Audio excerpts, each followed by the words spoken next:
Welcome to the Floyd Memorial Library podcast. We sit down with the people who give shape, texture, and voice to life on the North Fork of Long Island.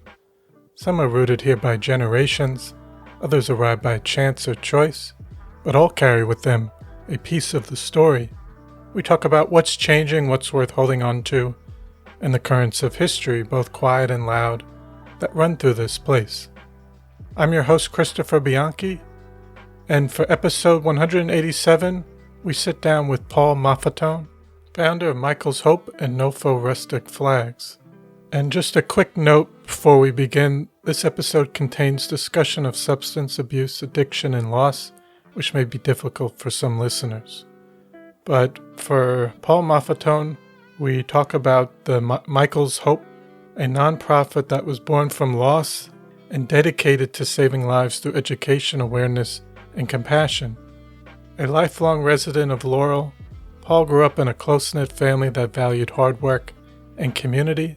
When his older brother died of a heroin overdose, Paul turned grief into action, confronting substance abuse on the North Fork and helping others find a way out. His work has opened space for honest dialogue around addiction and loss, conversations that, as Paul reminds us, need to keep happening in every community. Through Michael's Hope, he's trained residents in the use of Narcan, broken down stigma, and brought his message from local level to the halls of Albany. We also talk about how his craft at NoFo Rustik Flags, creating a handcrafted wooden flag, has become a symbol of perseverance, hope, and remembrance. So I hope you enjoy episode 187 with Paul Maffetone. This episode was recorded August 1st, 2025. Thank you so much for coming on the Floyd Memorial Library podcast today. I'm really looking forward to our conversation today.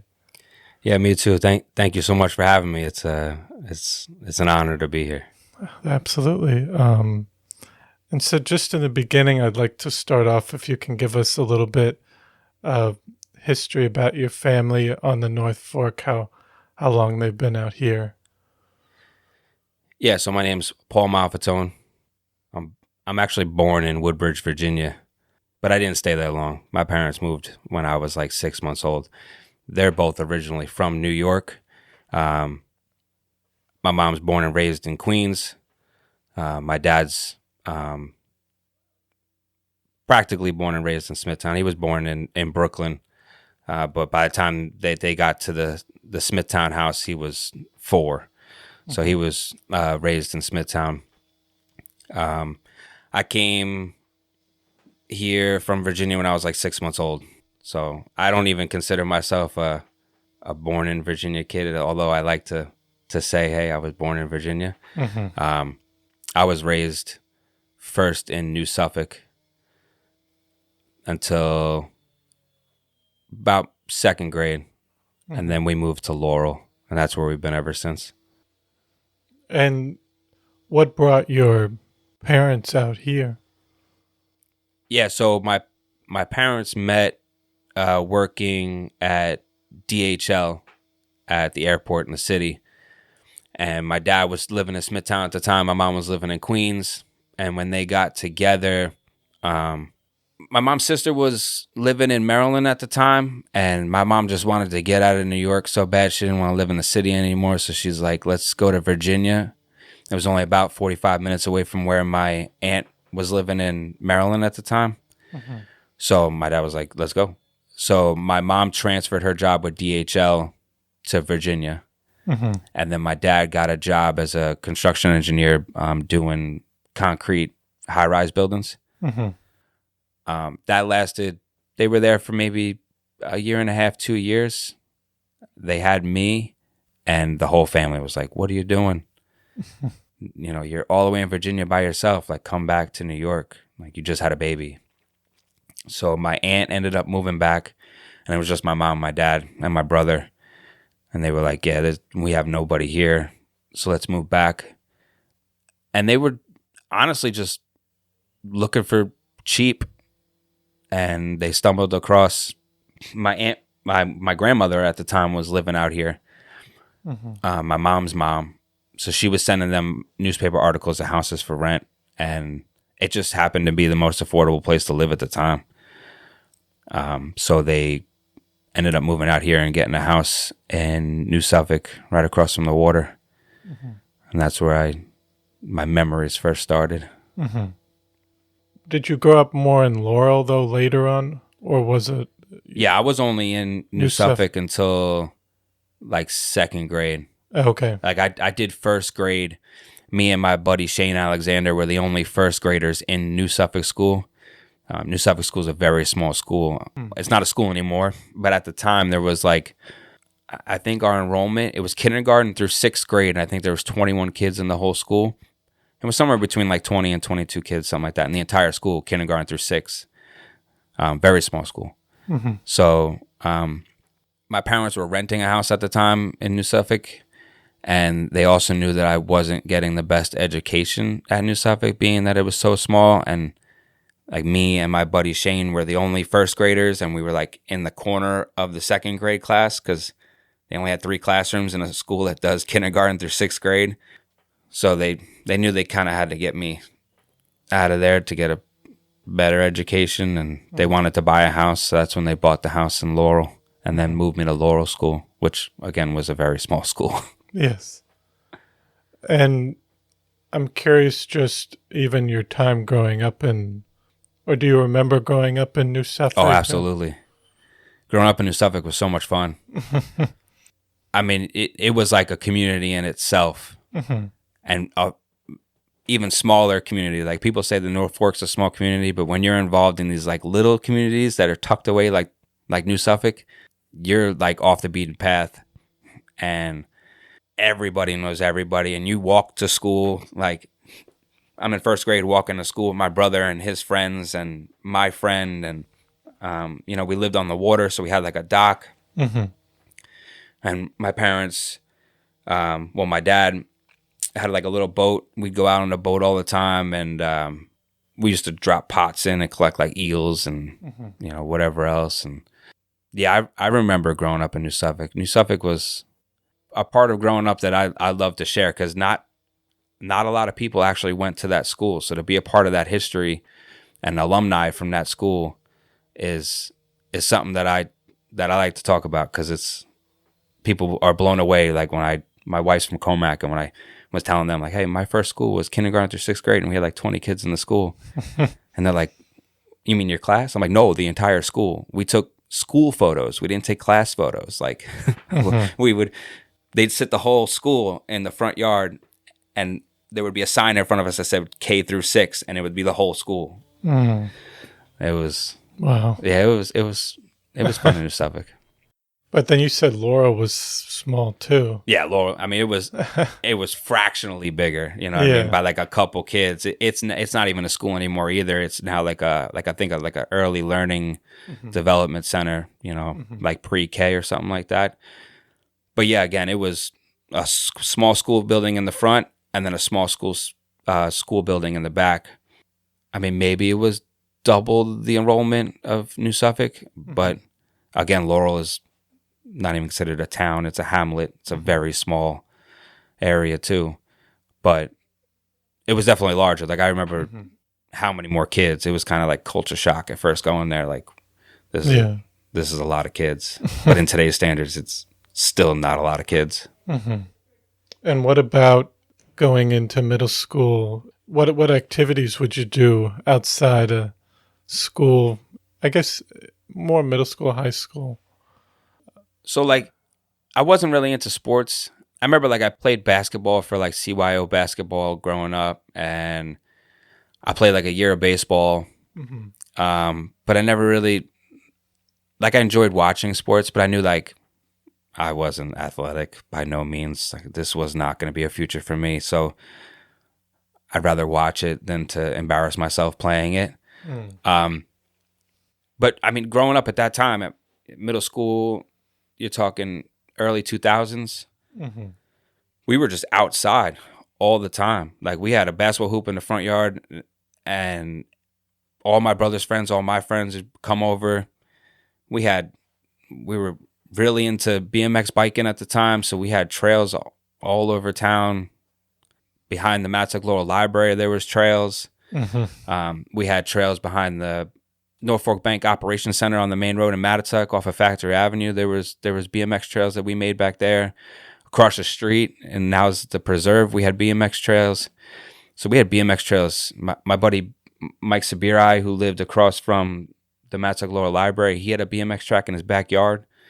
So we were just riding bikes every day. I mean, honestly, that was like a passion of mine growing up, was being on a bike. I just wanted to ride my bike everywhere and get hurt doing it and learn from it and get better. And my young self thought maybe something could happen with BMX, but I look back now and laugh at that. But yeah, we were on our bikes every day. And that was mostly in Mattituck, or you would go all over the North Fork? Oh no, we rode everywhere. Everywhere. You know, again, this is pre-cell phones. Mm-hmm. You know, so you didn't have cell phones. You weren't calling nobody.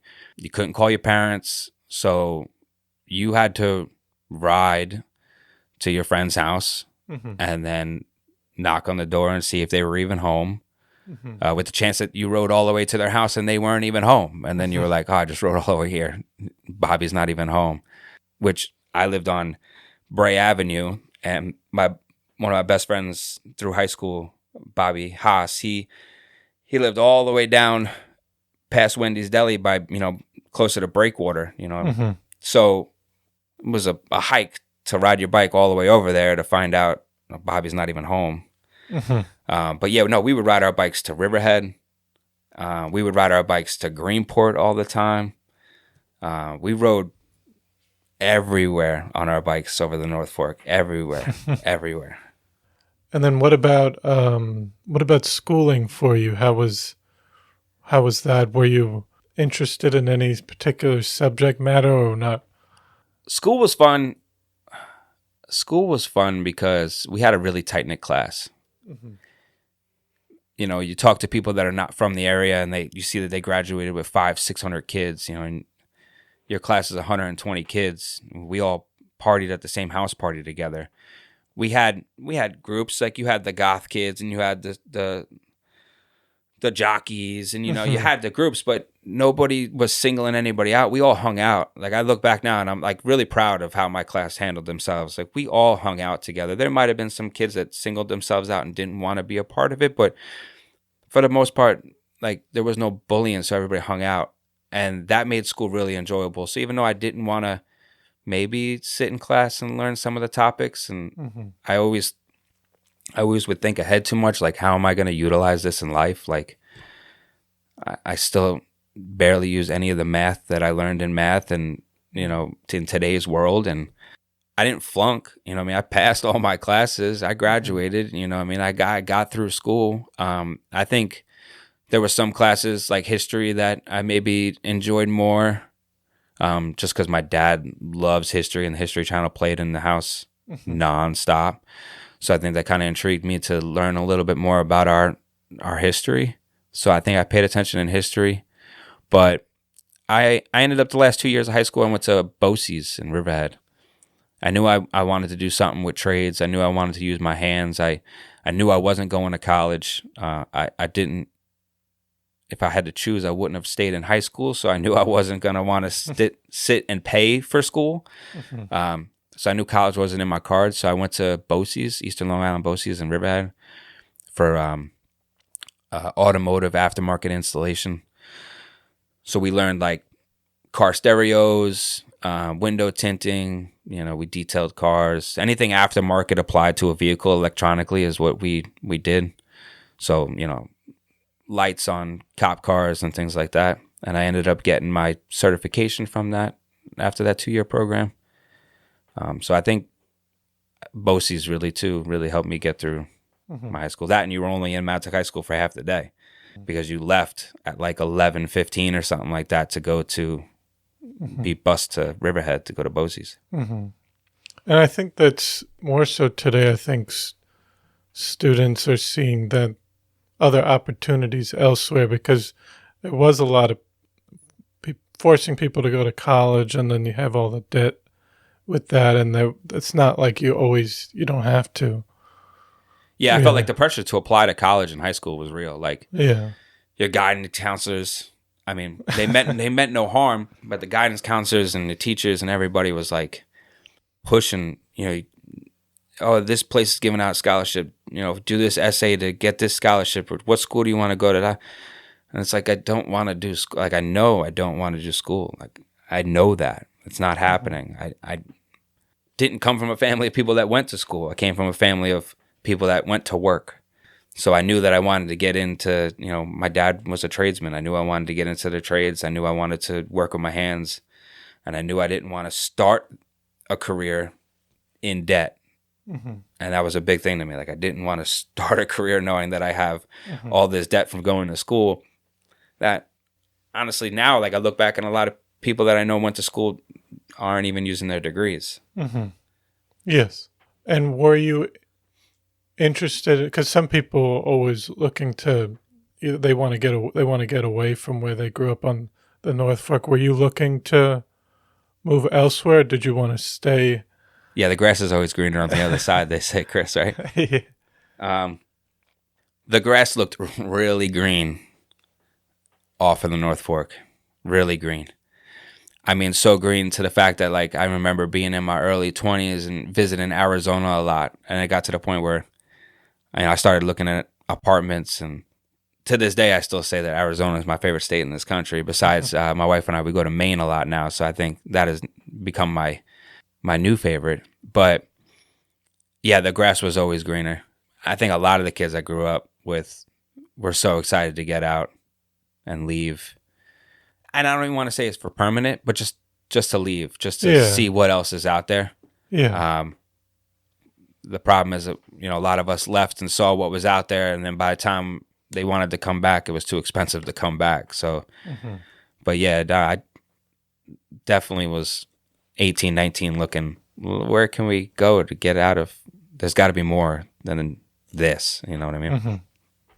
And also you it was just you and your brother growing up? Yeah, so it was just me and my brother growing up. My older brother, 7-year difference. Mm-hmm. So he was the one that I walked with him to school in New Suffolk, and then when I was in Laurel school, he had already graduated 6th grade. So he was in Matatuck High School at that point, junior high. So I didn't get to see him again until, obviously we lived together, but I didn't get to see him again in school until I got over to the Matatuck High School school district. But yeah, so it was just me and him, which we were brothers, you know what I mean? So we loved each other, and then we hated each other, and then we, did our siblings spats and fights and things like that. And then I think as we always hung out, because it was a small community. So we always hung out. It was his friends and either just me or his friends and my friends and maybe their little brother. But we were always playing basketball outside. He wasn't into bikes or anything like that, so he wasn't biking with me when we would bike around. But we'd be at yacht club, hanging out at the beach, and we hung out a lot. And then once I got into the school district, he was on the tail end of getting out of high school as I was coming in. But I remember it was so much fun having an older brother in school. You kind of felt untouchable. Like, you messing me, and I got a senior older brother here that I know is not afraid of getting Saturday 4-hour detention.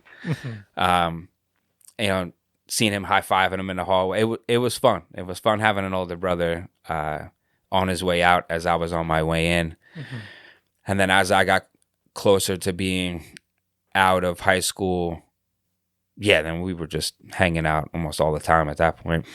We'd be at parties at Breakwater Beach and parties at Yacht Club, and I have memories of him.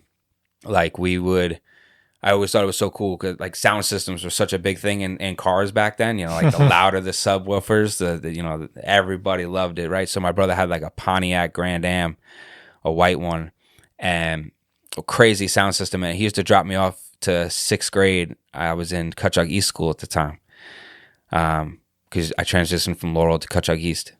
And then he used to drop me off, playing absurd music. He shouldn't have been playing, drop me off at at Cutchogue East. But I remember just rattling the school as I was pulling up, and I don't know, I felt so cool because my older brother was dropping me off like that. But yeah, once I got in my older years, I think we became closer because we were able to share interests, and cars and stereo systems was like a big thing that we shared and we did together. After high school, he stayed on the North Fork, and was he working?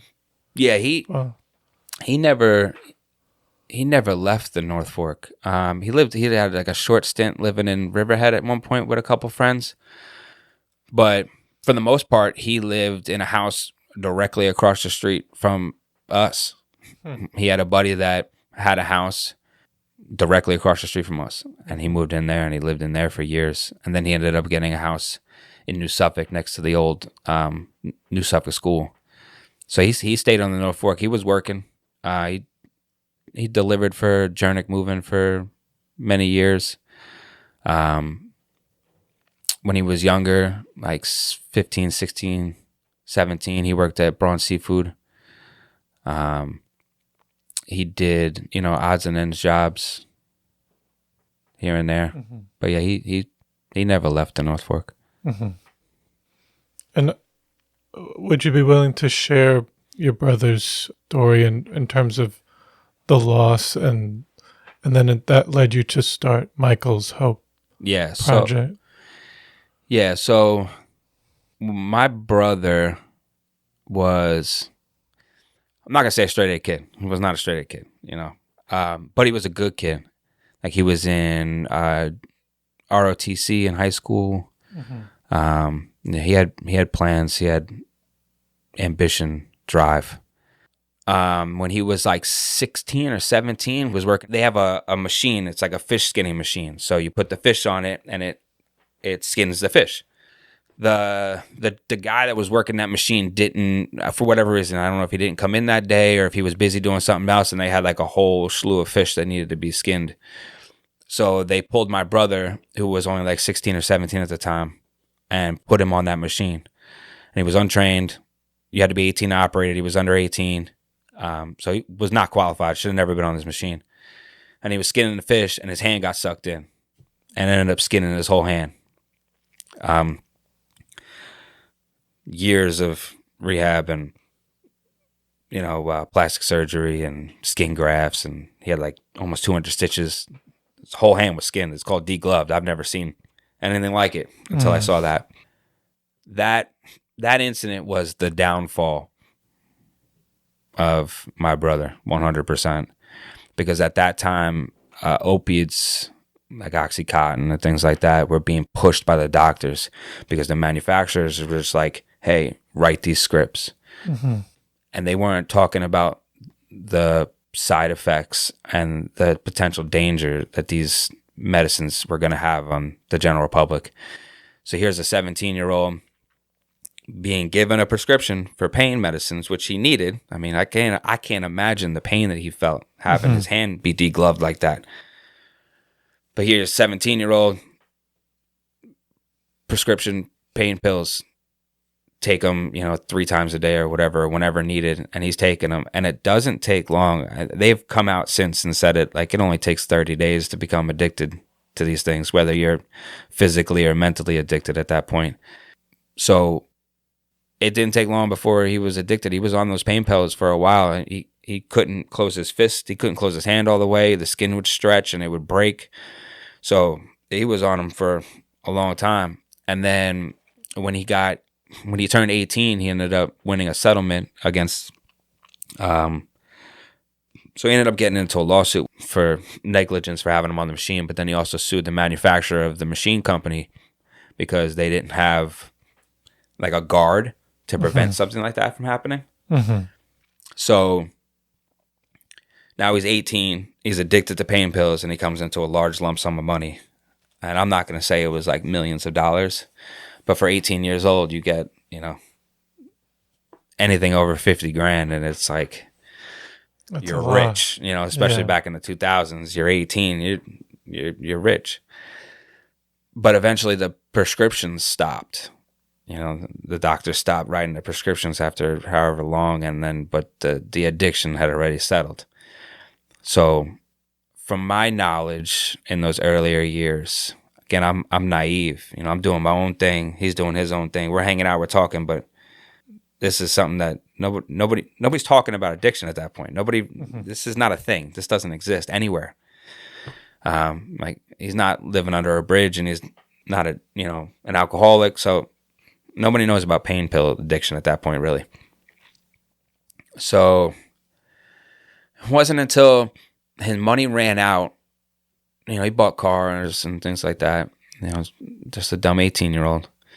And then the pain pill addiction got so expensive. You're talking $10, $15 a pill probably at that time.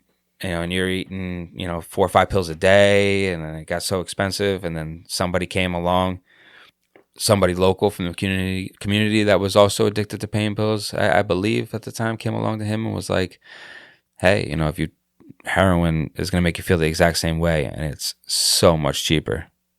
Like, you should switch. My brother was like afraid of needles. I'm not, from what he's told me. But eventually he cracked because the money was running out. And so he tried heroin. And then from there, it was downhill. And I didn't learn about it until, I want to say I was a senior in high school or coming out of my senior year. I think it was coming out of my senior year of high school, or I had just gotten out of high school.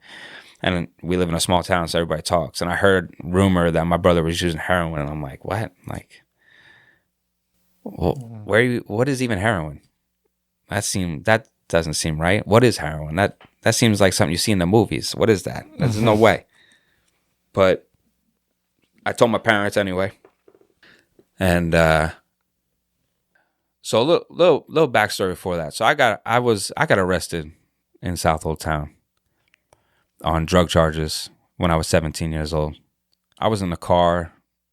I like to tell this story because it's important for kids to hear. Like it's funny. My doctor at the time, he was a small town local doctor here, and he used to tell his kids and every kid he saw this story, because it's like you don't think you can get in trouble for just being around trouble, but you can be in trouble for just being around trouble. So if your friends are doing anything that they shouldn't be doing, it's okay to say, "Hey, I shouldn't be doing this," and walk away. So by this time in my life, I wasn't smoking marijuana anymore. I was barely even drinking. And it was July 7th, 2006. And I was in a car with a couple friends of mine in the Matzik Plaza, which was then, I think a wall bombs. And a car gets surrounded. And it's broad daylight. I just got out of driver's ed, It's like 1 o'clock in the afternoon, 12 o'clock in the morning, something like that. Broad daylight, car gets surrounded. And I'm like, what is going on? I don't know anything that's in this car. And they pull us out to question us. I'm like, I don't know anything. They end up finding like a decent quantity of drugs. And, I don't know anything. So I'm telling them, I don't know anything. I don't know whose that is. I'm not going to say it's his. I'm not going to say it's hers. I don't know whose it is. I literally don't. So I'm not going to pinpoint fingers if I don't know who it is. Like, I'm not going to lie. I ended up getting booked and charged with criminal possession of a controlled substance. I guess it like came back as heroin in the car. But they never told me what the drug was. They just said it was a controlled substance, which is beyond marijuana. Marijuana is not considered a controlled substance. So you're talking, and it wasn't pills that they found. So I remember my brother at that time. So I bring up that story to say this, that I know at the July 7th, 2006 incident, that my brother was not using heroin at that time. So I remember having and I look back at these conversations. I remember going to my brother's house, having long conversations for hours of him reaming me out for being in the wrong place at the wrong time and hanging out with shady people. And what was I doing? And I was like, listen, like I don't even do drugs. Like my parents were so smart. Like they bailed me out. And then the next morning they took me for an extensive panel drug test. Where they drew my blood and they tested me for everything from methamphetamine to Tylenol. They wanted every drug on a list and say what was in the system. Now, mind you, this is July 8th. I took this drug test. 4 4th of July was only 4 days ago. So if anybody's going to party, you're going to be partying on 4th of July. You're going to be smoking pot. You're going to be drinking. You're going to be doing all your drugs that you want to do on 4th of July. Mm-hmm. My drug test came back spotless. There wasn't a thing on it. I think that's what helped me get out of trouble with the courts. Because my lawyer was like, look, he didn't know this was he doesn't even do drugs. Like, he doesn't drink. He doesn't do anything. So I remember having these long conversations with my brother. I was like, I had no idea. And he's like, but see, he's like, I've been telling you your whole life, like, you hang out with the wrong crowd, you're going to get in trouble. And I could vividly remember these conversations on his couch. And there was no, now I know the signs for drug addiction. So like, I look back and I'm like, he wasn't nodding. His eyes were open. Like, we held conversations for hours. Mm-hmm. So I know I could pinpoint that July 7th, 2006, my brother was not on heroin. Fast forward a year later, 2007, I'm graduating, and that's when I start hearing rumors that my brother's using heroin. And I'm like, full circle. I'm like, man, what's going on? He was just telling me not to hang out. Like, last year, he's telling me not to hang out with the wrong people, and now he's doing wrong people stuff. Mm-hmm. And yeah, so I told my parents, I was like, hey, listen, I don't know if it's true. It could just be rumors, but I'm hearing that Michael's using heroin. I don't really know anything about it, but to me, it sounds serious. I've seen it in the movies. You know, in your head, you see a heroin addict in the movies, and they're laying on the bench, and they got needles out of their arms, and, you know, they're begging for money, and they look like crap. You know, the scabs all over their body. There's no way. But this is what I'm hearing around town. But I'm telling you, I just saw Michael 3 days ago. I don't think this is happening. Sure enough, a couple months later, he ends up getting arrested in Riverhead. He got pulled over, I think, for like no registration and no inspection and no insurance, something like that. And they got him on like, he had some hypodermic needles in the car. And that was like the wake up moment for the family. Like, okay, like, you're hearing these rumors, and now he's not diabetic, so why does he have needles in the car? You know, they didn't find drugs. They just got him on, you know, drug paraphernalia. And so we had to figure out how to talk to him. And I was like, I'll talk to him. So I tried talking to him, denying. I had a friend in the car, must have dropped him. I don't know what they're talking about. All right. And again, I don't know signs of drug use because I'm thinking about the movies. Mm-hmm. Yeah. This man is cleared face, no scabs. Mm-hmm. Like, he's got a house. He's paying rent. Like, I don't see him on a bench, slumped over. Like, there's no, okay, so it's got to still be rumors. Then fast forward a couple months later, and he gets arrested again. And this time they hit him with I think it was like small drug charges, and out of the house in New Suffolk. And now we were like, okay, like, we gotta talk to him. So we tried everything. We tried to get him in rehabs. Insurance companies wouldn't cover anything. They'd cover like maybe, you know, a day, 2 days, at most 3 days. And it's like, now, as you know about addiction, it's like, what is 3 days gonna do in rehab? It's not gonna do anything for anybody. Anybody who's addicted to anything, 3 days is not a fix all. That's a joke. You know, but nothing was working. Nothing was working. And then he ended up getting out on that one. And mind you, he still got open court dates on these two things. And I guess the East End Drug Task Force, we didn't find out till later on, but after it all happened. But the East End Drug Task Force was investigating him for like a year or so. Him, his girlfriend at the time, and some other local people in the neighborhood, as well as people from Queens, Riverhead area, and then the Hamptons. And he was now living at a house across from the Empire gas station in Mattituck. I think it's like, I don't even know if it's residential anymore. I think it's empty. I think they sold it or they moved or something. I haven't seen cars there in a while, but there's a house across from the Mattituck Empire gas station. Mm-hmm. So he was living there with some friends, and yeah, they got him like wiretap the whole time. They tapped their phones. They were listening to everything. So he ended up getting arrested in the midst of that for something small, and he was being housed in Central Islip at the minimum security correctional facility over there. And I remember my mom went to go bail him out, and it was like, I don't know, $1,000 bail or something like that. And God bless the woman that works there. She didn't need to do it, but she was so nice. She looked at my mom. She's like, "You're gonna give me $1,000. I'm gonna bail him out, and he's got a warrant for his arrest. So as soon as we let him out that door, we're taking him back in. So save your money." And my mom was like, "Okay, I don't know what this is about." So they got on. My brother ended up calling later on that day, and she told my brother, like, "They say you have a warrant.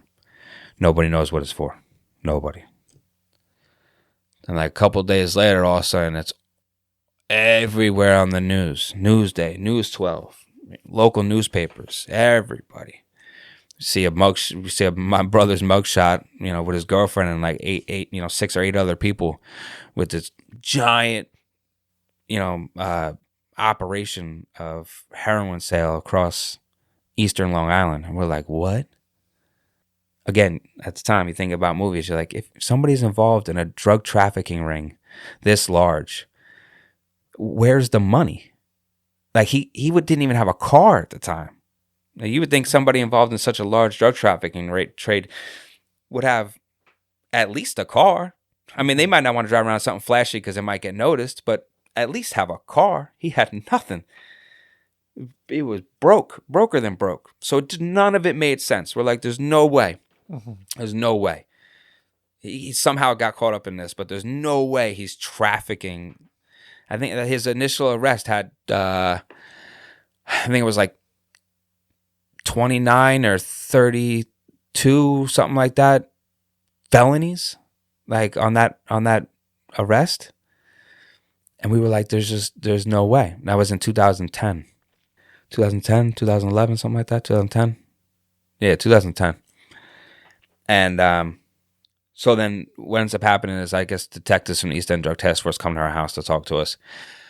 They mainly came to inform us, like, hey, we have to, I guess by law, if they have people on wiretap, they at some point have to let you know after the investigation, like, hey, you've been on wiretap. So any phone calls you had were recorded. So they came, they gave us like what felt like 500 pages of phone conversations, and they told us, but in that, they also told us that they would say a prayer every morning from my brother and his girlfriend, that they would hear their voices on the phone that day, because my brother's addiction got so bad that they were using each like 30 or 40 bags of heroin a day. So to us, that made sense. We're like, okay, so that's where the money's going. Like, he's not doing this for money. He's doing this because if he doesn't get high, he's going to die or feel like he's dying. Mm-hmm.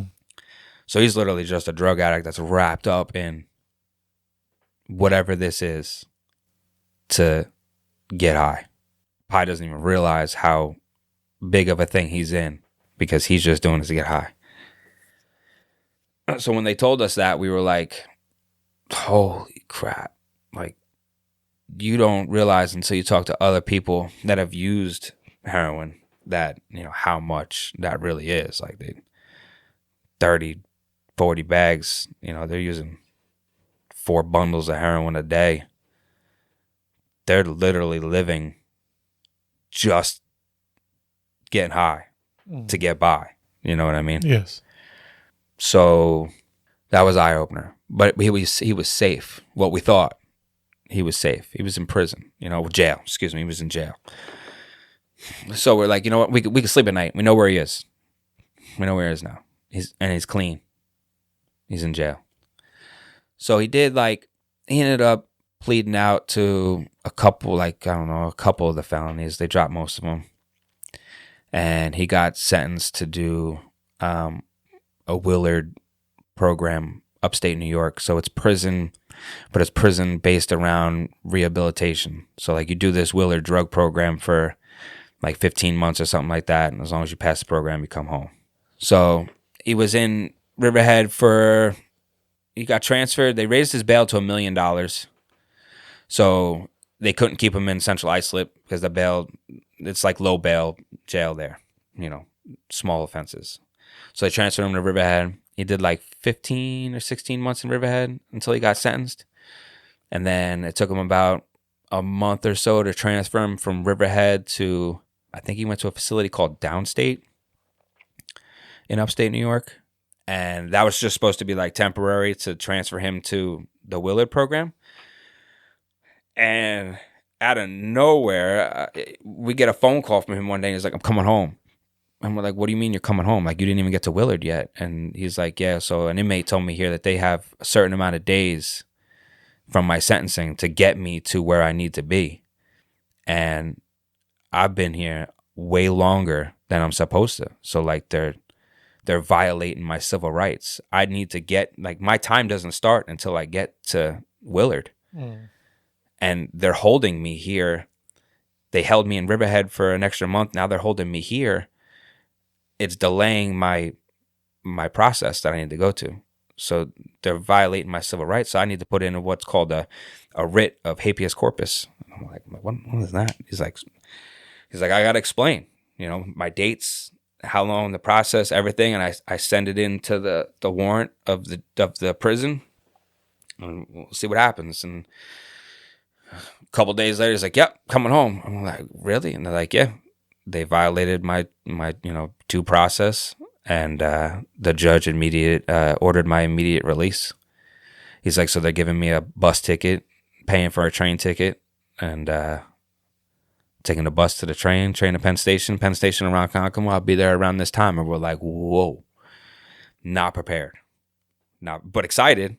I haven't seen him in a year and a half outside of visits in prison and jail, but like not ready and so scared for him to come back to the North Fork because all his friends that he was dabbling with that weren't in jail or weren't in prison, and they were still alive and they were still dabbling, doing the things they were doing. So coming back to this small town was the worst thing for him. Like he needed to still be in prison, but we can't keep him there.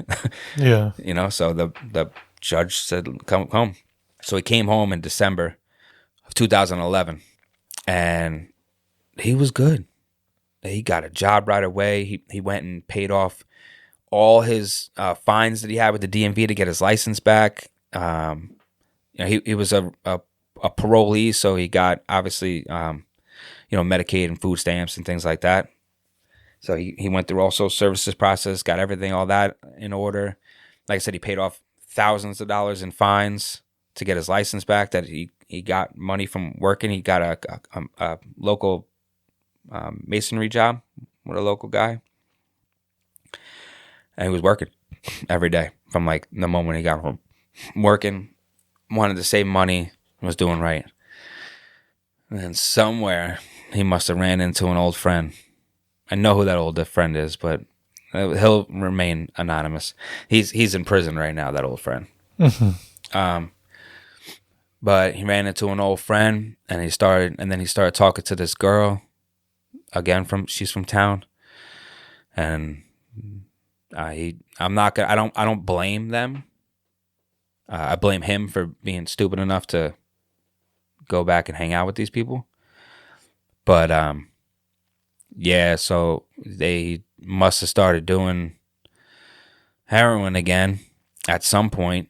I look back now and I'm like, there was a couple nights where like it was late though, like after midnight. I remember sitting upstairs in my parents' living room because I was living in the basement at the time, and his bedroom was upstairs.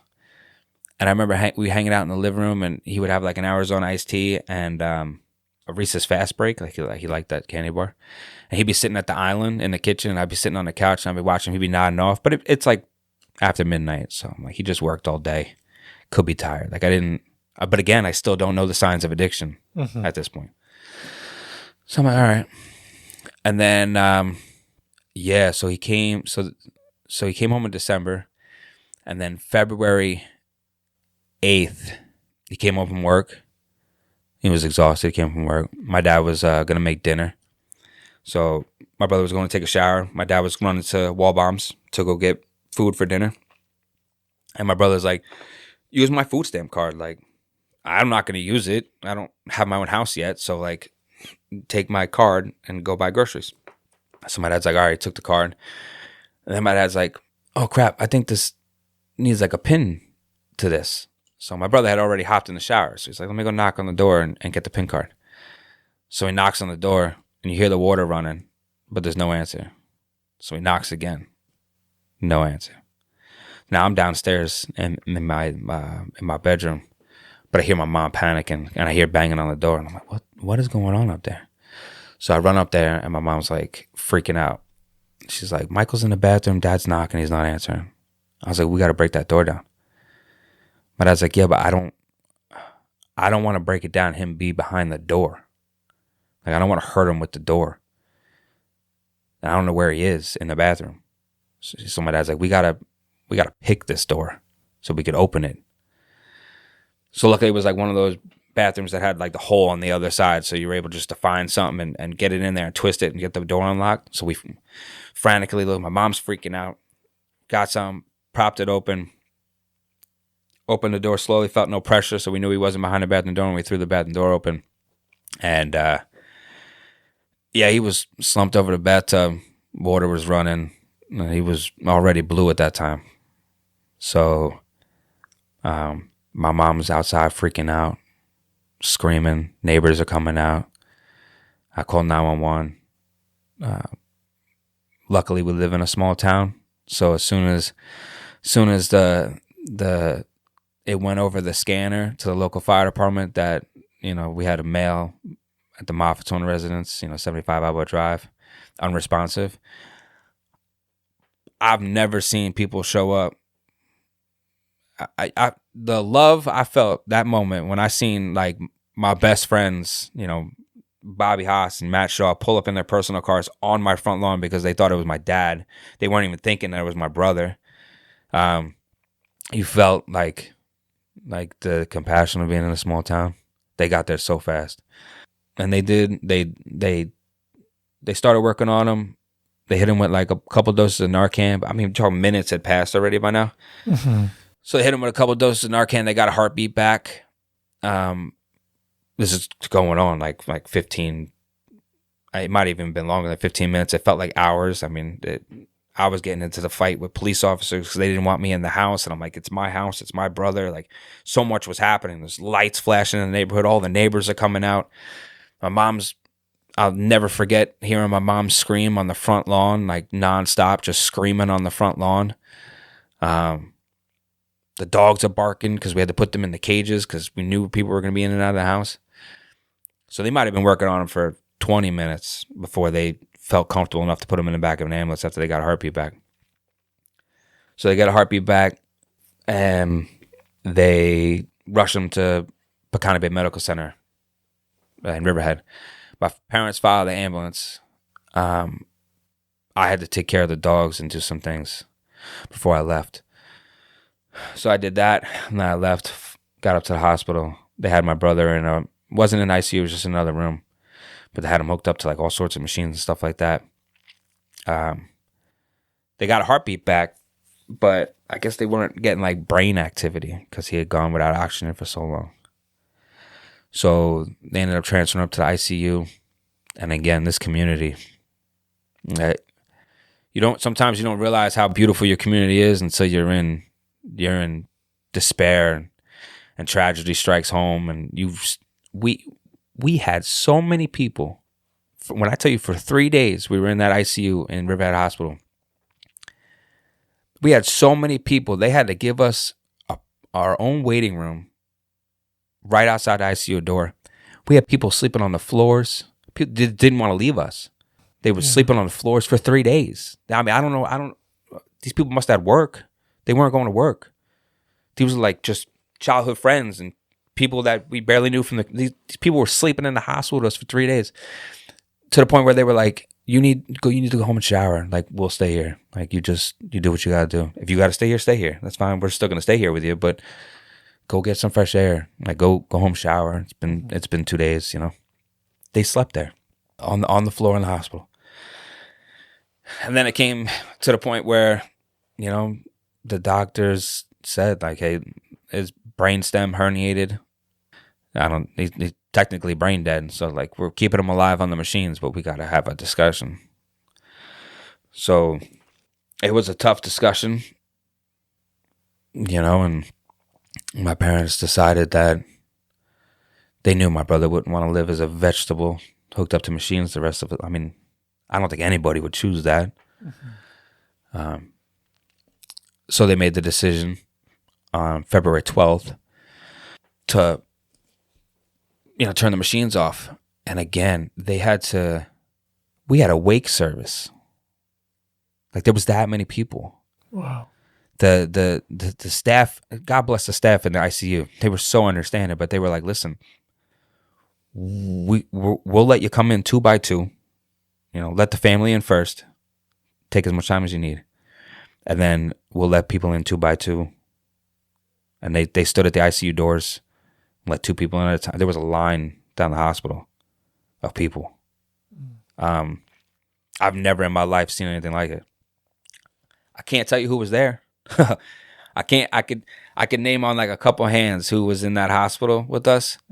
And it was, I don't remember who was there, but I remember just being in awe that when I let go of my brother's hand and watched him pass, which is like an image that's burnt in my brain forever. Watching the soul leave somebody's body, it sticks with you, especially somebody you care about and you love, and that's your your hero. It sticks with you for life. I see it right now. I see it every day. I see him good and bad every day. But when I let go of his hand and I walked out of that ICU, and I remember seeing that line down the hallway, and I was like, this is incredible. And then like Facebook was a thing, and I had people I didn't even know, like, starting prayer chains the whole time he was in the hospital, like just praying. Like I had like, there was this one guy who was like, he's a producer for Sony. He lives locally on Long Island, but like I didn't really even know him like that. And he made a post, and it was like thousands of people were like reaching out, either commenting, or they were sending us messages of condolences and prayers. And the power of community, gets you through the thickest mud. It really does. Mm-hmm. If it wasn't for everybody around at that time, it would have been. I don't know if I would have made it through. Mm-hmm. But it was powerful. And funny story, I had already started getting tattooed at that point in my life. I was in my early 20s when he passed. I was like 22. So my mom took me to get my first tattoo when I was 18. So she started my addiction for me of getting tattoos. And I remember he passed away, and I went back to our private little waiting room with all our friends and family there. And I remember sitting there, and I was like, I didn't know what to do, because I don't drink. Like at the time, I didn't drink, like socially here and there, barely, but like I didn't like to drink. Mm-hmm. And I wasn't smoking pot. Like I smoked cigarettes at the time, but I needed something. I needed to do something. So I was like, I'm going to get tattooed.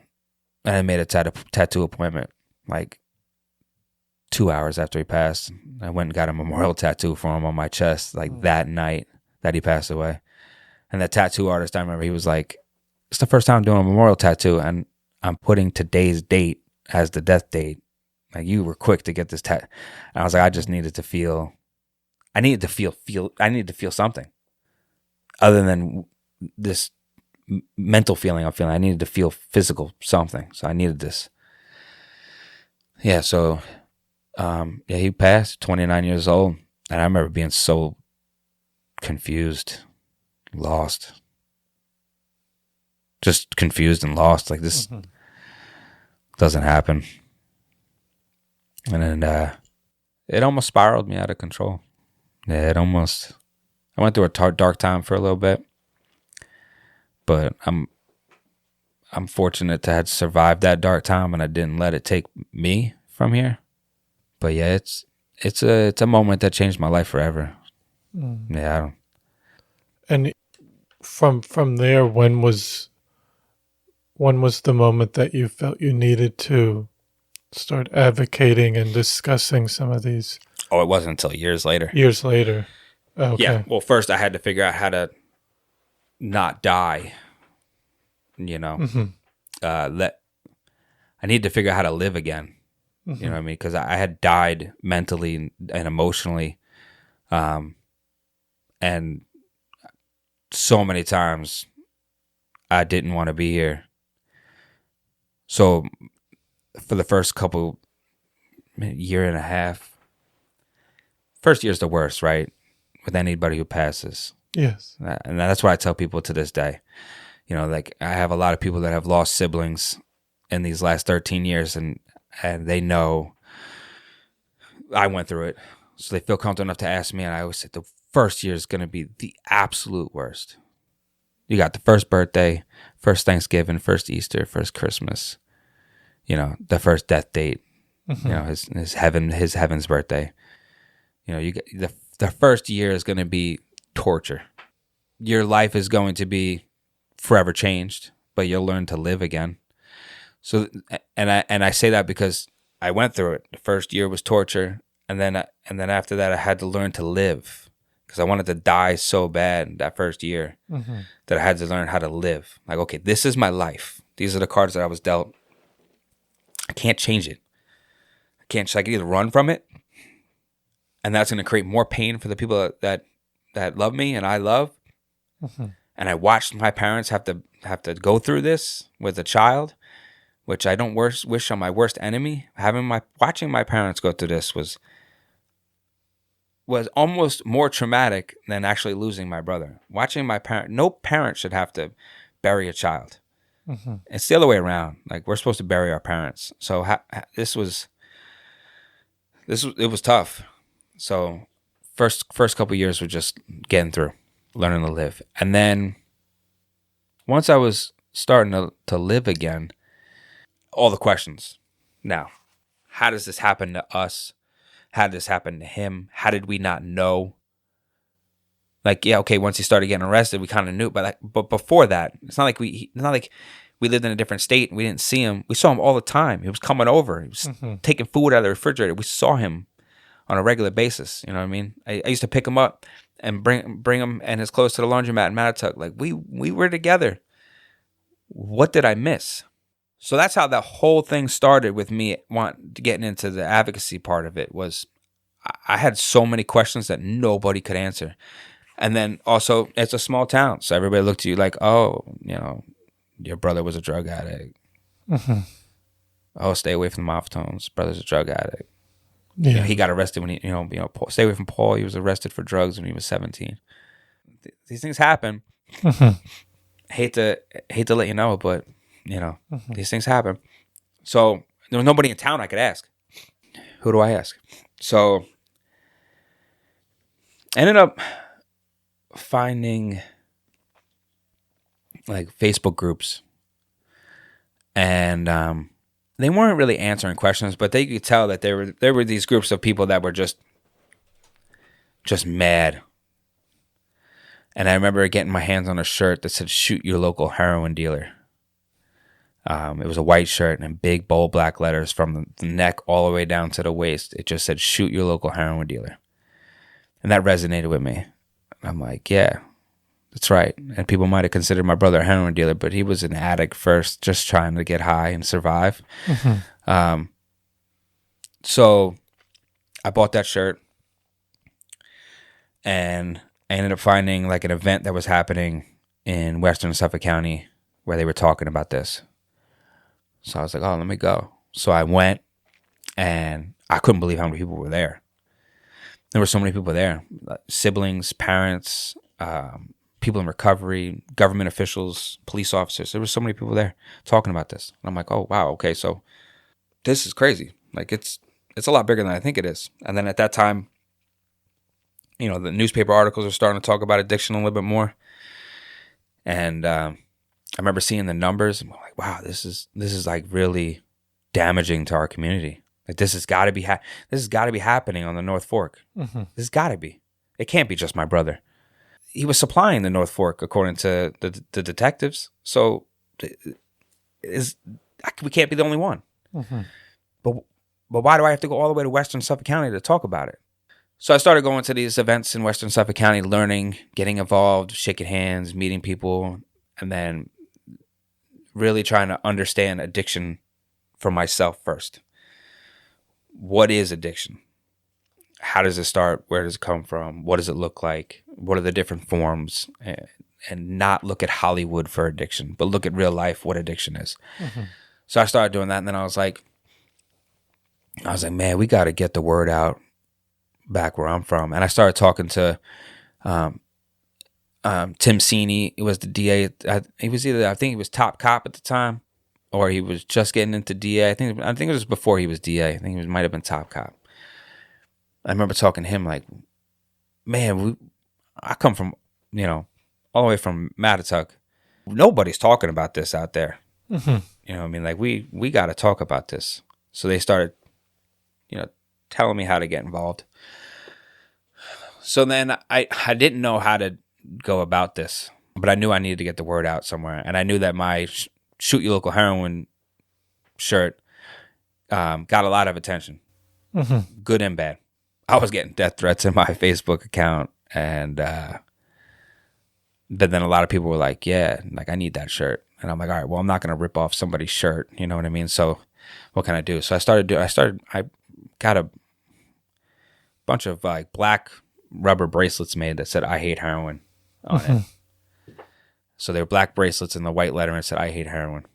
And I started passing them out, whatever. Like, just whenever I saw people with my friends, they wanted to wear them, I started passing it out.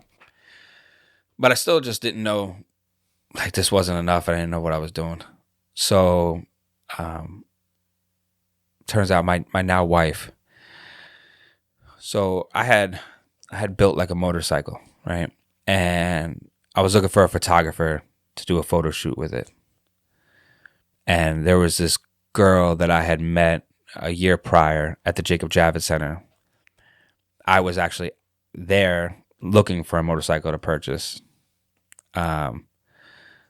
So the Jacob Javits Center holds like a big international motorcycle show every year. And they have all the new bikes on display. So you go there and look, you could sit on them, talk to the reps. So I went there with like full intention of finding something that I know I can come home and know that this is what I want. So I did that. I went there and I was looking for that motorcycle, and I found a bike that I wanted. In that, I ran into this girl who was modeling there at the time. And we talked for like a few minutes. She was modeling for like this thing called Tales of the Tat.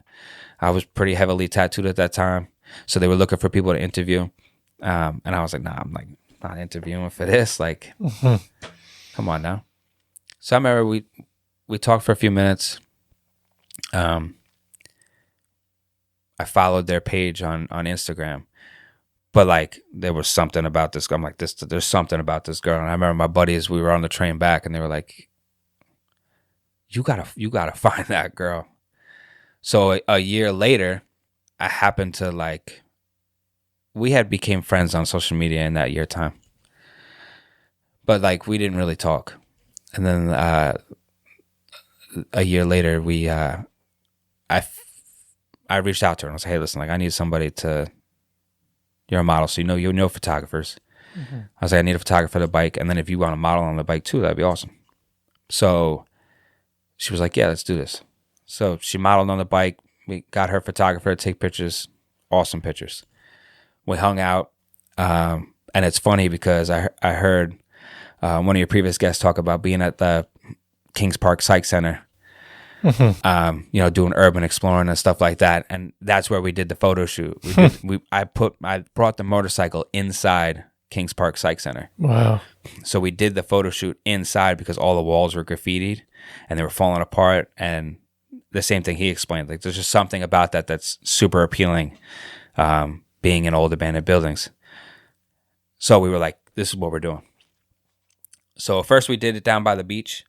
And then I was like, I'm bringing the bike in the building. The photographer was like, what? And I'm like, I'm bringing it in the building. We're doing this in the building. He's like, I was like, if we're going to get in trouble, we're going to get in trouble big. Like, let's just do this.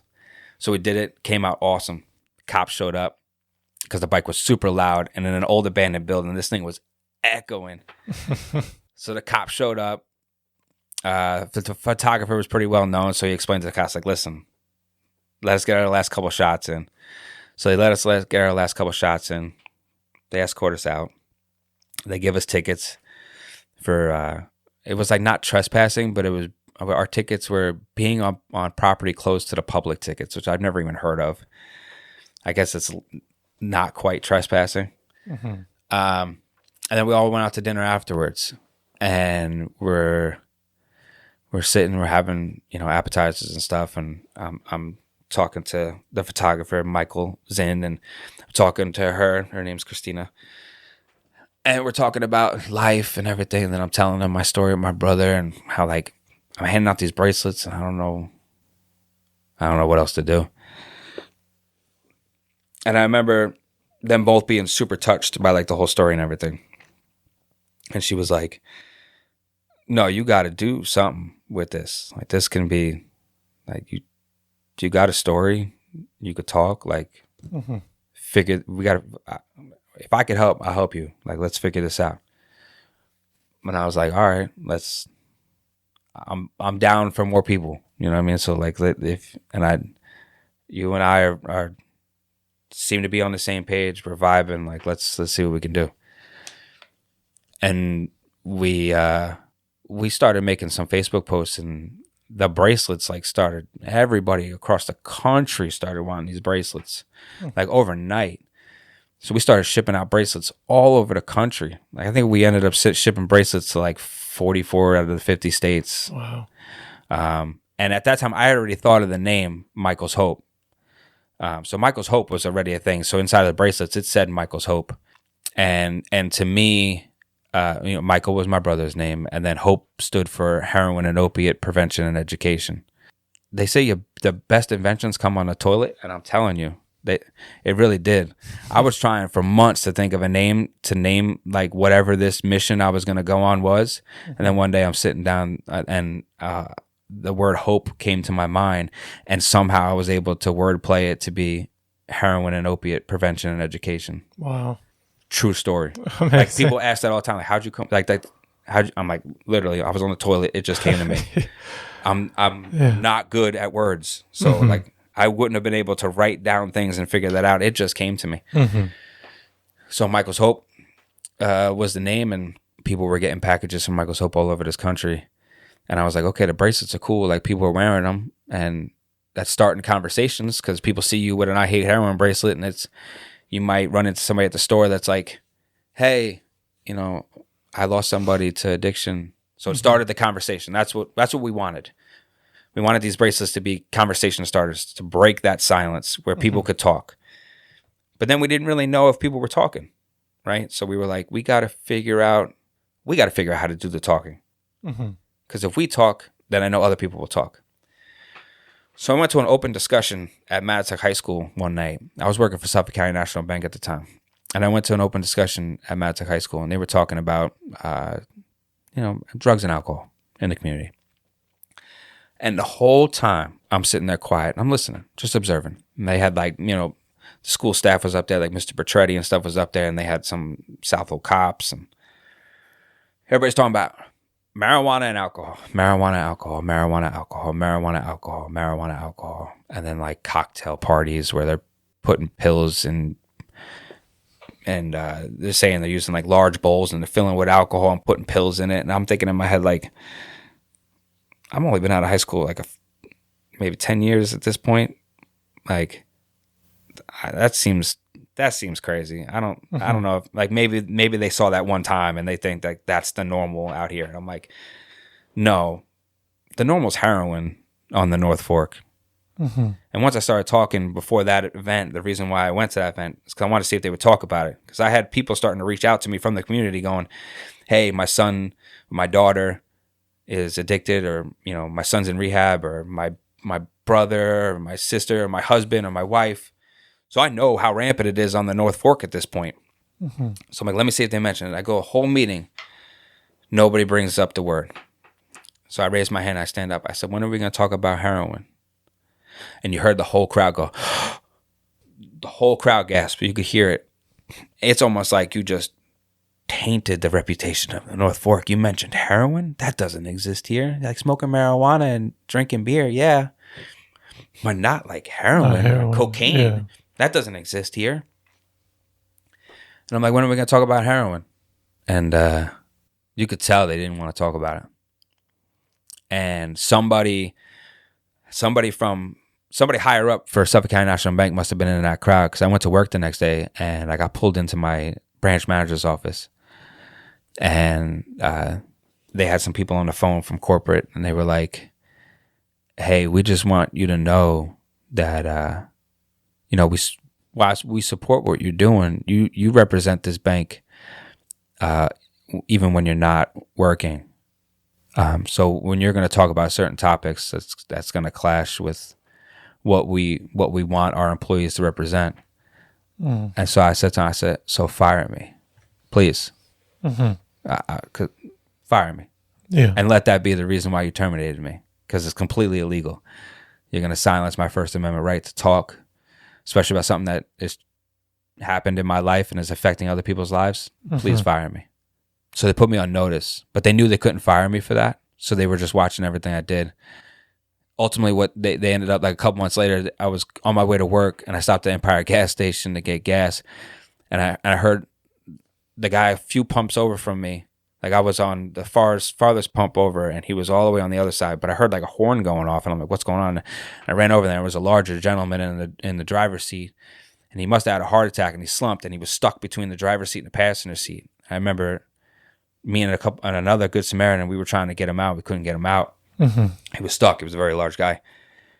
And then the fire department ended up coming.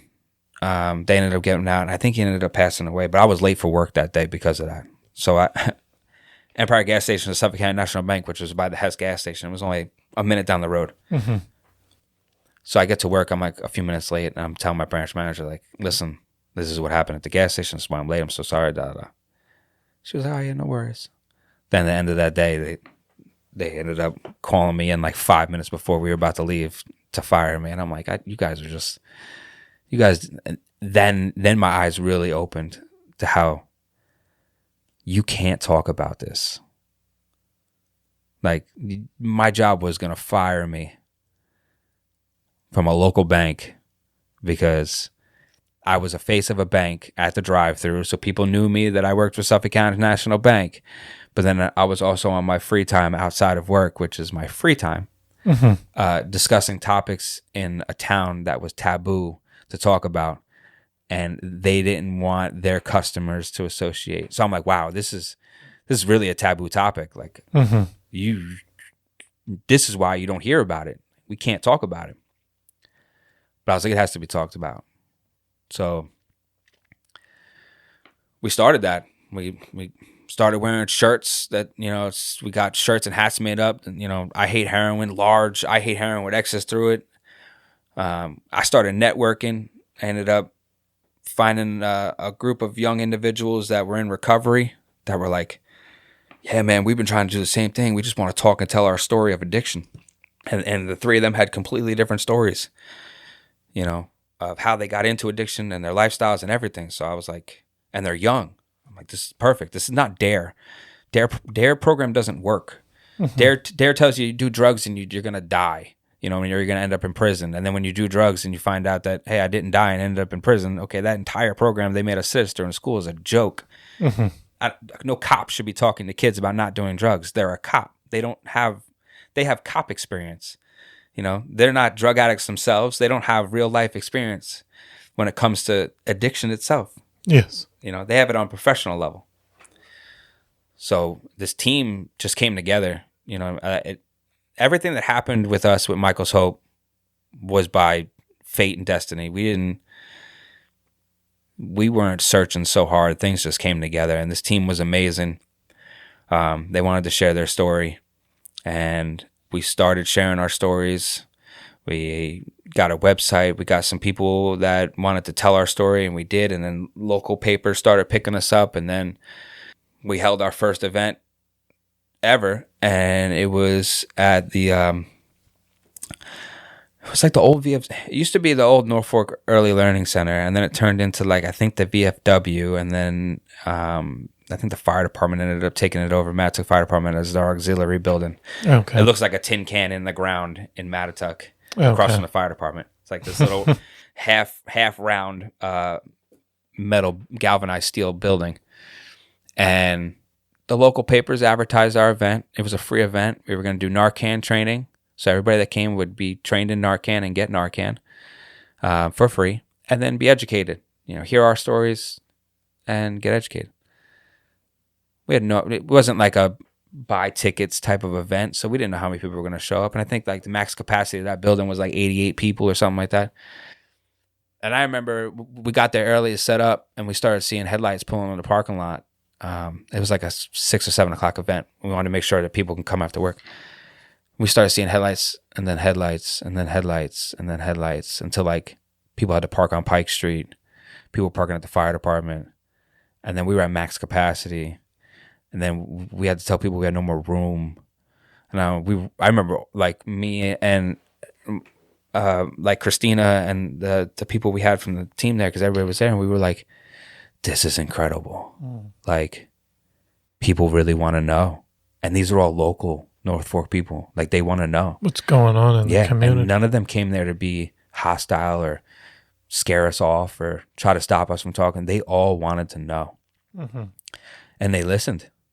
And they all got trained. We made sure everybody that showed up, even people had to stand outside, everybody got trained in Narcan. And we gave out like over 100 Narcan kits that day.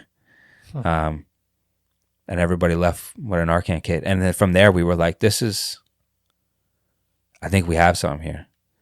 So we started doing more communities, wherever somebody would give us a place to talk, whether it was, ambulance buildings, fire departments, VFWs, wherever, we were talking. And then we started, chiseling the craft to know how to do the best presentation and not just talk. And then we were like, let's do schools. So we started doing schools. We did like Suffolk Community College, and we did, a few other schools on Long Island, and schools were calling and they wanted us to come talk. And then News 12 was showing up at our event. We did an event at a country club in Manorville. News 12 showing up, and next thing you know, we're on News 12, and it's like, whoa, like people want to know. Like, we broke that stigma barrier where people now feel comfortable coming out. And I think what made it work was we were all young. There was nobody old on the team. We were all young. And the kids, and that really worked in the schools, because the kids gravitated towards us. It wasn't a cop. I don't want to sit in school and listen to a cop talk. You're a cop. Don't cop-splain me nothing. I don't want to listen to you. Or some old person. Ooh, you're old, bro. Like, you don't know me. You don't know what. But here we come into the schools, and we're only, 10 years off from these kids. 8 years difference between these. These kids are 18. We're only in our mid-20s, our late 20s. They listened, and they would come up after us. They would come up after our presentation. They'd be like, yeah, my sister, my mom, or like, hey, like, I'm really sad. Like, I don't want to end up like that. But like, when I drink, I feel really, like, started seeing people really reaching out. And then it got to the point where rehab facilities were inviting us to come check out their facility to make sure that they were legit before we recommended them as rehab facilities. They were flying us out, and we'd go check out rehab facilities to make sure, like, hey, they're legit. Like, because at that time there was a lot of like brokering going on where these rehab facilities weren't weren't legit, and they were paying people to send people to these facilities. And we didn't want no part of that. So we were going out and checking out, facilities. And then we got scholarships at facilities. Like, hey, if you can find somebody that's willing and wanting to come and spend, 30, one facility gave us 30 days, another facility gave us 90 days, free ride. All they got to do is pay for their airfare. We'll cover their rehab. Next thing you know, like, we were getting families calling us in the middle of the night, like, hey, my daughter's at her breaking point. Like, she needs help. She's ready to go, but she's got no insurance. She doesn't want to die. She's terrified. She knows of you guys. She's seen you guys online. What can you guys do? And they weren't calling us because they knew we had scholarships. Like, they were just calling us because they knew we could find an outlet to help them. And then we ended up having these scholarships that we were able to use. And we're like, hey, listen, like, we'll come right now. We'll meet with you guys, and we'll give it a rundown, And then that if you want to go, we'll get you on a plane and you can go to Texas. You know, you can go down to Florida. And yeah, these people, it was beautiful. Like it was ugly to see how many people, especially locally on the North Fork, it was affecting, but it was beautiful to be a part of something that you knew was helping somebody, you know? Mm-hmm. Yeah. Well, did you get asked a lot of questions, even how you dealt with that period in your life? You said even the few years after your brother had passed, how you cope with that time, and then other people asking you how to deal with that. Yeah, so that was the part of when we did these presentations, that was the part of my presentation. Oh, okay. So like, you know, we had this kid named Jordan who had overdosed and had been Narcan several times in his life. Mm-hmm. And he was the sports player, right? That got introduced to drugs from an injury. Then we had this kid, Trevor, who was a good kid that just liked to party and got wrapped up into addiction that way. And then you had this girl, Samantha, who was everybody's daughter. You know what I mean? Like that's what she represented. Mm-hmm. She wasn't the most popular person, but she wasn't the sheltered kid. She was just the average, everyday daughter that got wrapped up with the wrong people, and she got involved in addiction. So everybody had like a completely different path on how they ended up in the same position. Mm-hmm. And then I brought the life of what I called was the surviving sibling, the family member that dealt with addiction from a family member's point of view, and then the sibling who lost a brother. And then I ended up starting like a group that I never really did anything with, and I kind of still wish I did, and I might. But I started a group called Surviving Siblings Support Group because, you know, again, dealing with that time period in my life, there was grief group for parents. There's, and to this day, I don't even know if locally there are any. There are still grief group for parents. 100% I know that. But at the time, and I believe still to now, there's no grief groups for the siblings. Mm-hmm. And it's hard for a sibling. You know, I was the younger brother of just two of us. So when I was born into this world in 1989, I was born in a brother. Like I had a brother already. So I was never a single child, an only child. And then now in my 20s, I have to learn to live as an only child. Mm-hmm. It's hard after you grew up with, you know, an older sibling. Yes. Somebody you could, you know, if you needed to talk crap about your parents, you know, who are you going to talk crap about your parents to? Your sibling. You know, you need somebody to give you $1 or do anything or give you a ride. Who do you call? You call your sibling.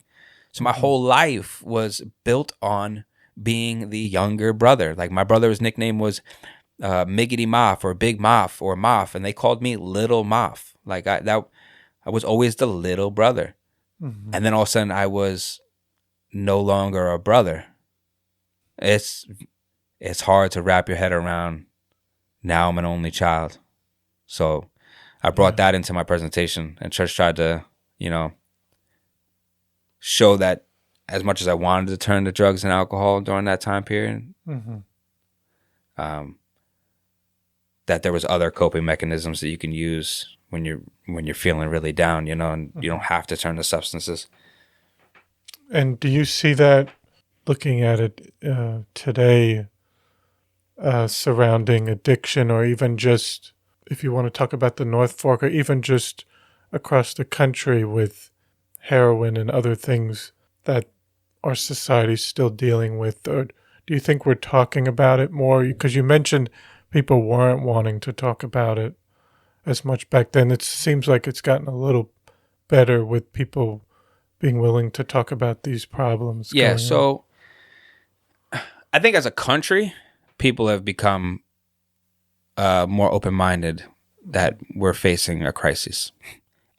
And by no means has it gotten better or gone away. Mm-hmm.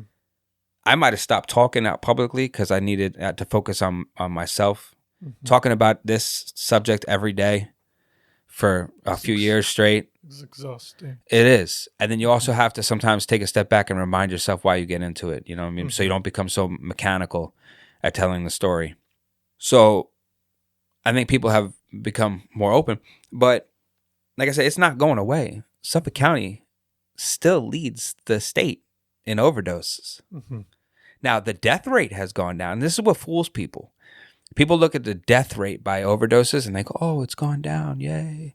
No, it's because now Narcan is inside houses. Yes. So, of course, people aren't dying because not only are drug addicts carrying around, Narcan to Narcan themselves if, God forbid, they overdose, but family members that are living with or have people in their lives that are addicted are now carrying Narcan. Mm-hmm. So, yeah, of course, people aren't dying, but overdoses have gone up every year. Yeah, so you can't just look at the death rate. Exactly. You got to see, because it still could be that more people are becoming addicted. Exactly. And there's more overdoses happening every year. And Suffolk County still leads the state in overdose rate. Now, you can't, I tried to search the numbers for South Old Town. South Old Town's super secretive.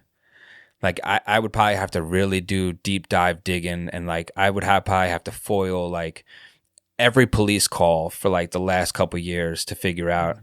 Because I even know with like my brother's death, the Suffolk County coroner didn't even label it an overdose, labeled it a cardiac arrest. So my brother, if you look at his death certificate, like it's not even an overdose death. It was labeled as a cardiac arrest. So I don't even know what's happening out here. So the last time you heard of anything happening in South Old Town was like 2021 when they had like those 8 overdoses and 6 people ended up passing away from it, like between Shelter Island and stuff like that, and the farther east. And that was like a string of like bad cocaine that was going around that was laced with fentanyl or something like that. But that was so many deaths that happened within like a month or 2 period that you couldn't not talk about it. But I guarantee if you get an EMT up here from one of the local towns, or somebody retired from the EMT, right? So they're able to talk about things, because you could talk about the types of calls you go on. You just can't talk about whose house you went to. So if you get somebody up here that is willing to discuss and be open and transparent about what happens here in the North Fork, I can guarantee these overdoses are not going down out here. You might not hear about them because they're not happening. Like that was like I said, 8 overdoses in like, I think it was like a couple weeks. So it was like shock. Like you had to talk about it at that point. You had to put out a press release. The police chief had to come out like, hey, we're working on it. But that doesn't go away. Yes. Like that wasn't like 8 people that came here from Manhattan to party. Like I can understand if that was like at one house where you had, 250 people at and they were partying and they were from like Manhattan and they brought a batch of bad coke and 8 people overdosed, 6 of them died from that party. I can understand it being, oh, well, that's a one-time thing. These were 8 residents of the North Fork that got this bad batch of cocaine. No drug dealer is only selling to 8 people. Like, so the other people just got lucky and didn't overdose, or maybe didn't use it at right away and then heard about that and was like, oh, I get my stuff from the same person you get. I'm not using this. Drugs are still rampant in this town. And I can only imagine with the influx of people we've gotten since COVID that live in the boroughs, that now live here full time. Now you have a whole bunch of people you don't even know their history, so you don't even know who's who. And I know a lot of people, the stigma still surrounds the North Fork. I know kids that have passed away from overdoses that their family, if you ask them to this day, they would, no, he didn't die from an overdose. But everybody was at that party knows that it was an overdose. Like they were there, they saw him use the drugs and then he saw him die. So like but because they, there are families that are established in town that maybe it was because of us breaking the silence that have felt comfortable enough to be honest about what happened. But then there are other families that I think they're generationally established in this town. And their name is so big in town that they don't want to taint it. At the same time, it's like everybody knows. You just don't want to say it, but we all know, and everybody that was with him that day, they know. You know what I mean? So the North Fork's got to figure out how to get over. It's not going to make you a bad place. People aren't going to not want to visit here. It's a beautiful place here. Yeah, they're still going to visit him. It's just real world. Yes. It's real life. We're not like in a bubble where we're protected by the dangers of Suffolk County. You know, it's not like there's a border at 105 that prevents us from going into Riverhead and from Riverhead coming into the North Fork. We're real life people. This is real life, just like the rest of Suffolk County and Nassau County and upstate New York and Mississippi or anywhere else in the country. It's just real life. Real life things happen, you know? And when you grow up in a small town and, you know, you do as much partying as you did as kids, because what else was there to do? Especially, do you think it's more, or it could be across the board in terms of the locations, whereas if you get more rural, it's more, you're more likely to have more drug problems because there's not as much to do, or it still could be the same in the city too? Yeah, so when it comes to something like heroin, it's no biased. Like it's the same everywhere, from like a dense populated city to the most rural towns. Oh, okay. I think when it comes to like starting off younger, right? So now if you talk about what does living in a rural area possibly do? Now I know for us growing up, we at least had the bowling alley. Where was that? Well, so the bowling alley was in Mattituck, where the CVS is. That used to be a bowling alley. Okay. And had a little arcade in there and a bar. And a lot of us, we used to hang out at that bowling alley to the wee hours. Yeah. And then inside the Mattituck Plaza, there was a slot car racing store. So you used to go in there and race slot cars. And there was also a full-blown arcade in there in another store down the alleyway of the plaza. And then the Greenport skate park was really big. It was new, so it was nice. Now I'm hoping that this project that they got going on the skate park, they can rebuild it, because I think that's be really good. But like now I look back at how the North Fork is now, and I look back and I'm like, man, if I was growing up, why would you not drink on the beach? What else is there to do? Because I look and like, well, we were drinking at the beaches and having keggers at the beaches and, you know, smoking pot at the beaches. People were doing... I had a lot of friends that were doing all sorts of drugs, you know, taking pills and everything at these beach parties. Meanwhile, we had things to do. We can go to the arcade. We can go to the bowling alley. We had these other outlets to do as kids. And now I look back and go, like, nowadays, there's not, like, I don't know what these kids do at after 7 o'clock when the town shuts down. And there's no way they're just going home. And I feel like there's even less to do outside maybe than, or even you felt more comfortable going out back in the day a bit more. And today I think people are more, just with social media and technology, you can just do stuff on your phone. Yep. So I don't think there are people, I don't think they're hanging out as much outside anymore. But I mean, we still have the basketball court in Greenport. Well, that 3rd Street basketball court's never going nowhere. That's a staple in the community. I'm not even from Greenport, and I used to hang out at that basketball court, you know, so... and we have the basketball courts in Laurel on Aldridge, you know, at the soccer fields. We got those basketball courts, but I mean, how many kids play basketball? You know what I mean? Like, if you want to go bowling, the nearest bowling alley is All Star in Riverhead, and it's like $50 or $60 for an hour. It's expensive. My wife and I just went there to go bowling the other night, and it's just my wife and I, and we weren't even like eating dinner, and we're literally just bowling. And an hour, we only got maybe through like 2.5 games. We were in our 3rd game, and then once your hour is up, they turn off the lane, so we didn't even get to finish the 3rd game. And I'm like, I can't imagine being like a young kid wanting to go bowl. That's expensive. Yeah. Like it's so I'm like, other than that, what do they have? They have a broken skate park, you know, in Greenport. They have and a couple basketball courts, you know. There's one in Jamesport. There's one in Laurel. There's one in, you know, Greenport. You got pickleball courts. But who in their 20s is saying, "Hey, let's go play pickleball"? You know, so like there's but that's all outside stuff. There's no establishments. You know what I mean? Like I heard, you know, going back to your old episodes, I heard Sam Strickland talking about a YMCA. That 100%. Like that old building in Mattituck that used to be the Norfolk Bank Operations Center. I think the only thing in there is like an acupuncture center right now. Why is that not a YMCA? They want to turn that into a hotel. Why is that not a YMCA? Yes. With a swimming pool, basketball courts, and things. And YMCAs can be open late till 11, 12 o'clock at night. Give a place to kids to go safe and go do something. I can't imagine growing up right now. Yeah. Can't imagine. Yeah. Boredom alone would have you doing drugs and alcohol. Mm-hmm.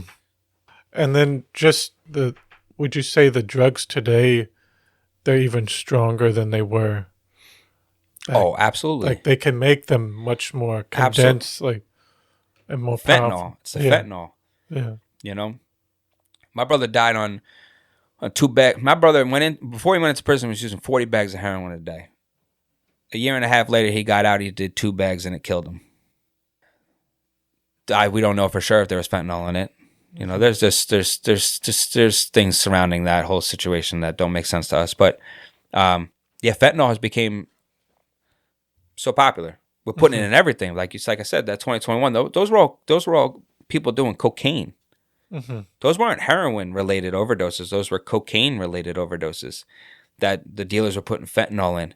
Because as a dealer, right? So like with any business owner, I hate to classify them as business owners, but that's how they look at themselves. They're running a business. So like you need people to come back to you. So if you can make your stuff more potent, that they have to do less. So they're going to spend, maybe they're going to buy less or whatever the case may be. But you make your stuff better than the next person. And that's what people are doing with this fentanyl. They're putting fentanyl in these drugs to make it more addictive. So you come back and get, I want the black ice instead of the green snake heroin. You know what I mean?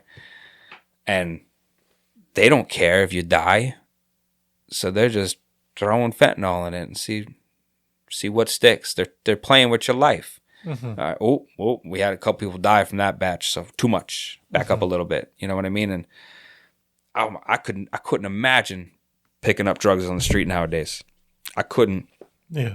You can't trust your marijuana on the street. You can't. I wouldn't trust anything. Trust anything. No. No.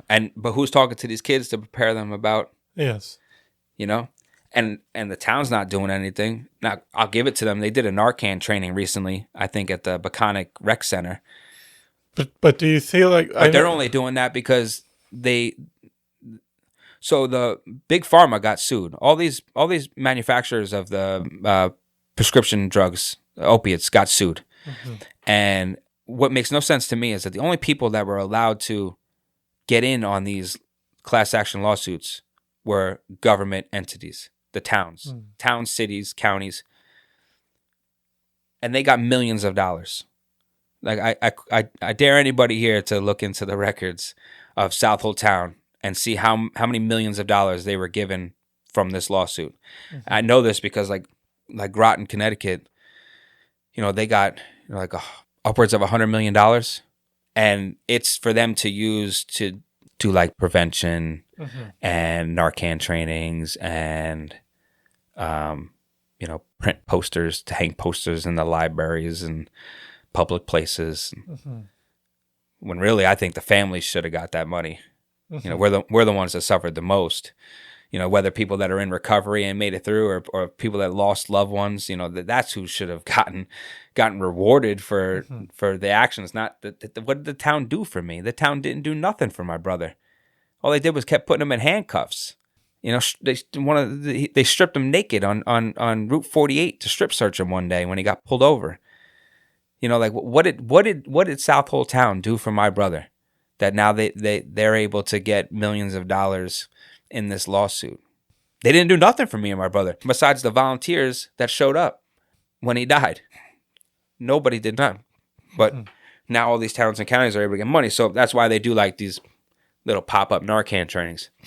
But do you think that the Narcan is good, but it's more just it's somewhat of a Band-Aid from dealing with the bigger issue at play in terms of trying to stop people from doing drugs in the first place, instead of this is just kind of like, okay, you can continue to do drugs, but we'll just keep giving you Narcan. Yes, I'm going to say no, and here's why. Oh, okay.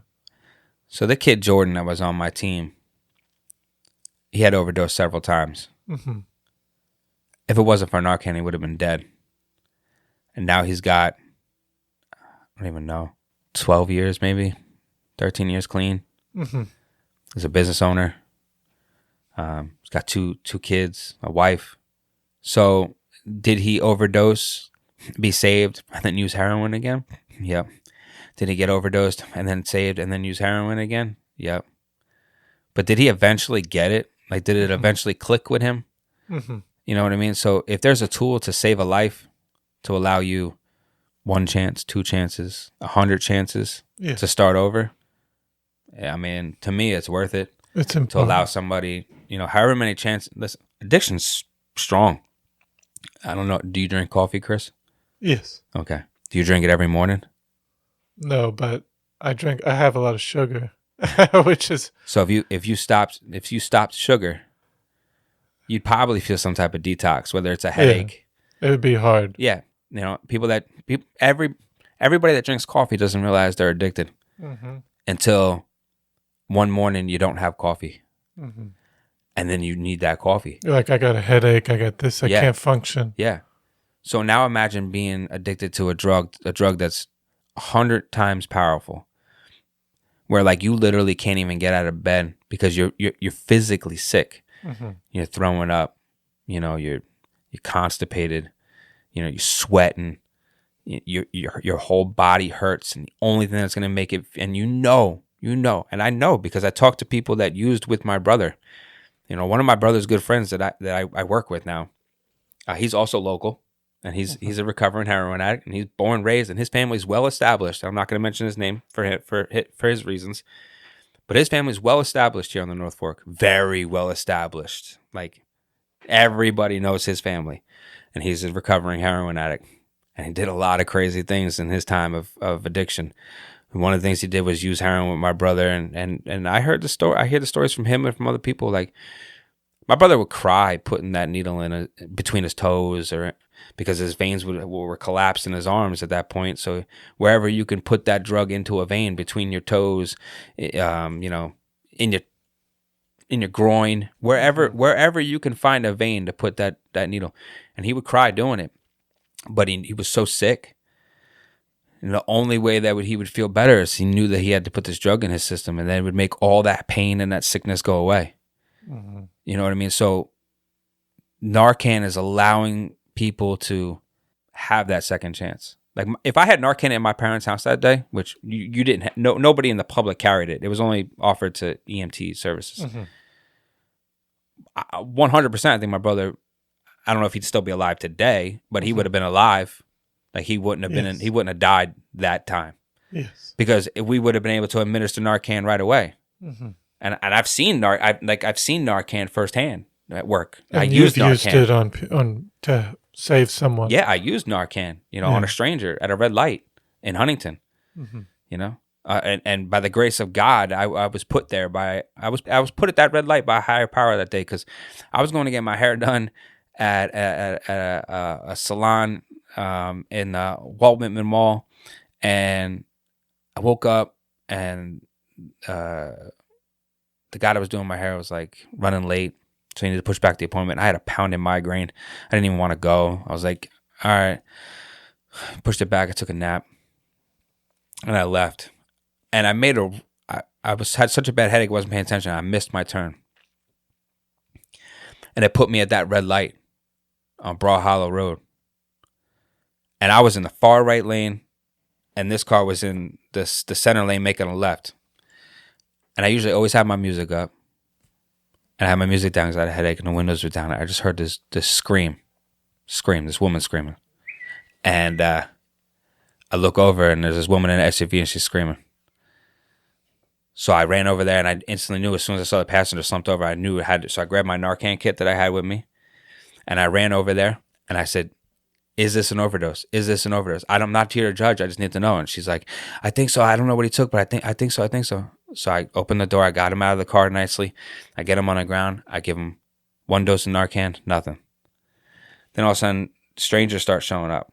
This guy shows up. He's a priest. He starts praying. Where's a priest come from? This guy just shows up. He's like, I'm a priest. I'm just gonna pray. He puts his hand on my shoulder. And he puts his hands on the stomach of the guy, and he just starts praying the whole time. I give the kid a second dose, not waking up. At this point, EMS services start pulling up. They got there super fast. And I explained to them what I did. They hit him with 1 more dose of Narcan, and he ended up waking up. And they said it was probably fentanyl. That's why I took so many doses of Narcan. But they were like, if you weren't here with this Narcan, this kid would have died. This kid's name's AJ. I ended up becoming good friends with him. Stayed in touch with him over the years just to make sure he's doing all right. But that was an eye-opener. He woke up and like he went from dead. I've never seen something like this in my life. He went from like dead to he stood up and walked himself to the ambulance and got on the stretcher himself. Like that's how that works. It just blocks the opiate in your brain. And it reverses the overdose. Like it was amazing to see somebody. He was dead, turning blue on the street. Nobody, boom, Narcan. And he's up. And I remember him in the back of the ambulance, and he was like, "Thank you." And I gave his girlfriend my number, and I said, "Have him call me if he wants to." And he called me, and we talked. And he was like, "Man, I never do drugs in the car." He's like, "And I don't even know why we were over there. We were never over there. I don't know what this was." And I was like, dude, this was fate putting us at the same light at the same time, in the same place for you to do this here as maybe an eye-opener for you. And he did everything he had to do to get help. That's why I'm a strong advocate for Narcan in every household. Yes. And everywhere. Schools. We have them in the library. Yeah, they should be everywhere. Public places, schools, bathrooms, everywhere. But and then you even traveled to Albany and spoke publicly. And how was that still fighting for it up there? So that was a whole that was an experience, man. I've never been to the Capitol to be there with an army of people that were there for the same cause to fight for legislation. I never thought that would be me. Growing up and being in school, I never thought I'd be the one, walking up those stairs and walking into these buildings and having meetings with these government officials and fighting for change, and then the power of the people and the voices, and you started seeing some of the things you were fighting for come into play. And one of the things was for everything to be done digitally when it comes to these prescriptions on opiates. So you can't doctor shop. You know what I mean? I can't go to you for a prescription. You write one out to me, and then next week or the same day I go to a different doctor and he writes me another prescription for another opiate. That's what a lot of people were doing. They were doctor shopping. So they put in this thing where everything goes through a database. So if I go to you and then like a week later I try to go to another doctor, they pull up my information. Like, you just got a script last week. So, and then fighting for insurance companies to allow people to be in rehab a lot longer than 3 days. So it was a really cool experience to be a part of that movement at that time. And like I said, sitting down with your local assemblyman and stuff like that. And it's definitely something that I checked off the list of something I didn't know I wanted to do, but I got to do.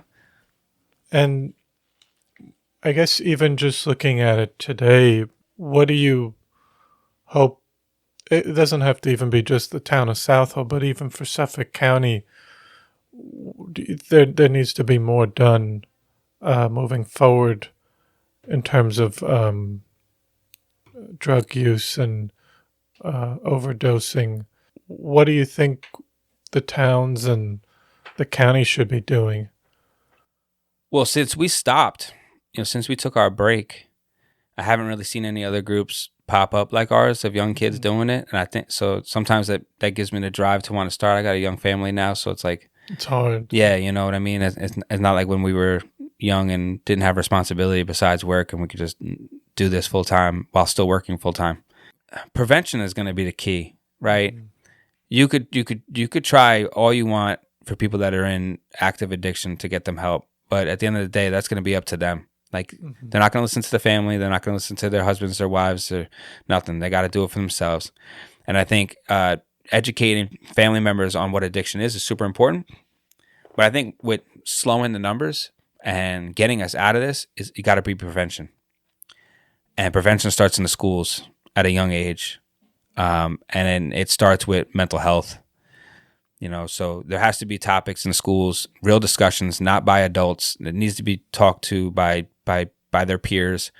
So younger adults need to be doing these types of presentations, and they need to talk about mental health.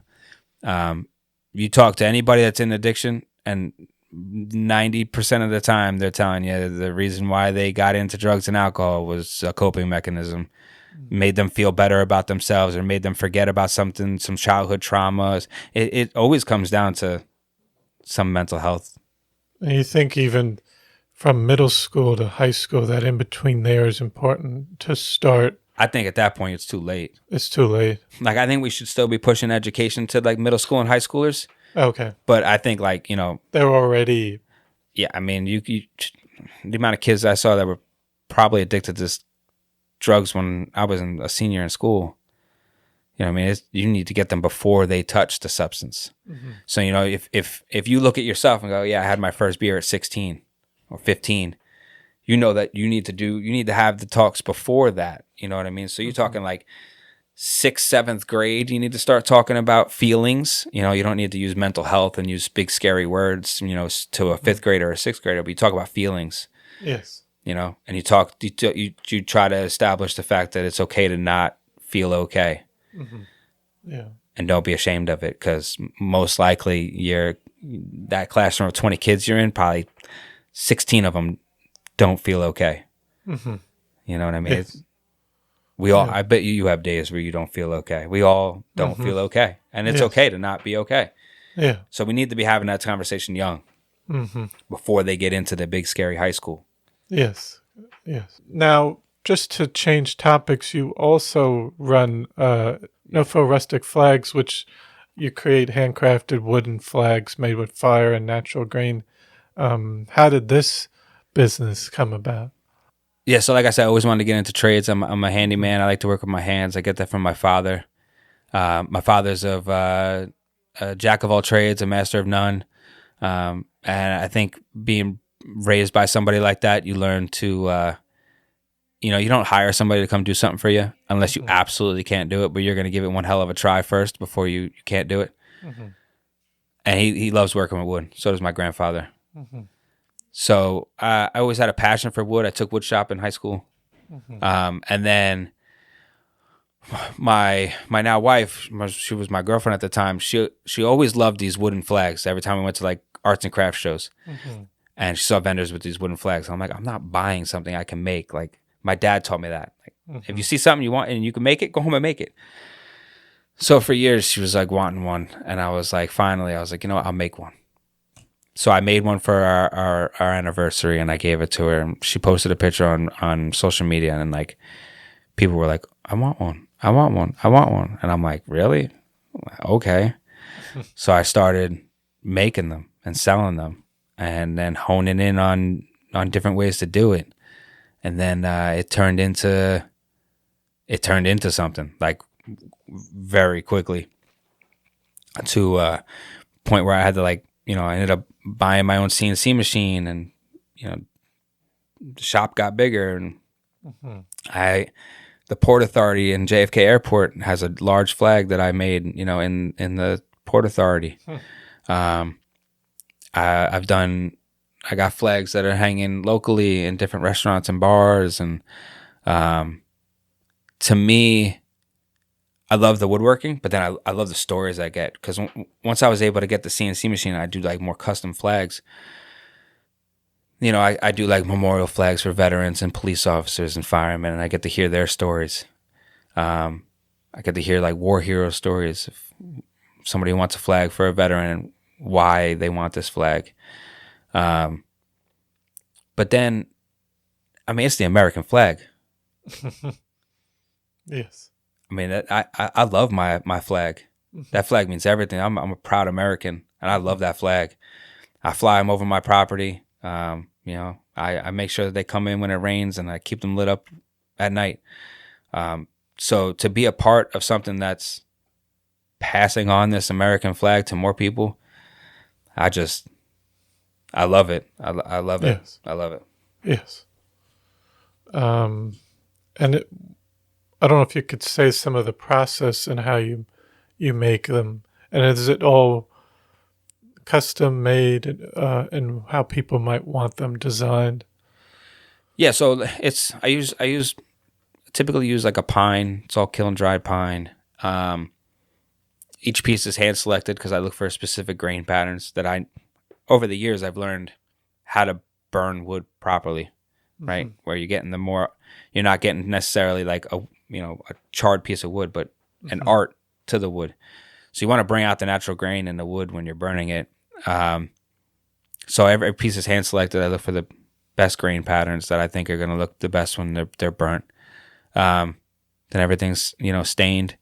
And then as far as designs, if people just want traditional flags, then it's just a traditional flag. But when it comes to designs, people just send me over whatever design they want, and it gets put in a computer, and put the flag on my machine. And I have techniques that I do to make, whenever you see any of my flags and it's got a logo in the flag itself on the stripes, I have techniques that I do to make that stand out amongst anybody else doing wooden flags.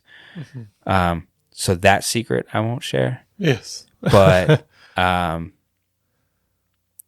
yeah, it's a mixture between handcrafting and you get to the point where there's so much technology now, so you might as well let a little technology take over and do some of the work. Yes, definitely. And then I think just lastly, I like to ask people at the end, we've talked a lot even about what's going on the North Fork, but even just as a whole for the community, what are your hopes for the future of the North Fork and its community down the line? I really hope they figure out a way to keep the younger generations here.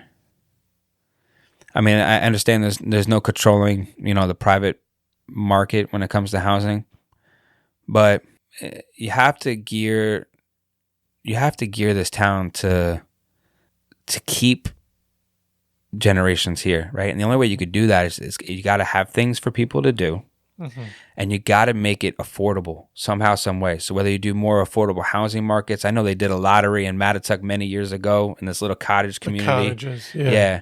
And it's funny because those cottages were right where our BMX track, our bike track was. They had to tear all of our stuff down to build that neighborhood. They need more things like that. So if they don't want to put in a YMCA, we don't need hotels. No. I know they're cracking down on the Airbnbs, which is, to me, I think is great. If people want to come stay here, they could stay in Riverhead at the hotels and travel here for the day and hang out. If you want to stay for a month, rent a house for a month. But I also think that those short-term rentals are killing the rental market to allow people to stay year-round. You have these empty houses. Yeah, you have these empty houses that if they don't get rented out for a few weeks, are empty. And then in the wintertime, the people, they look for winter rentals. But who's going to rent a house just for the wintertime? Nobody's going to vacation here in the wintertime, and locals aren't going to want to move in and move out.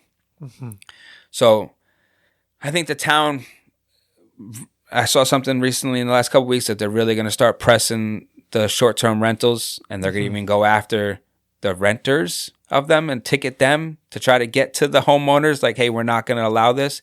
I think they mentioned something about it being a hard thing to enforce, but I really hope they figure it out. And I hope that these homeowners that are renting these houses, like even in my neighborhood, I see there's houses now that are empty. Like I had a friend that grew up in a house down the block from me, and I literally I would go on Airbnb and just look sometimes for myself, and I saw that house is on Airbnb being rented out, on a nightly basis. Yes.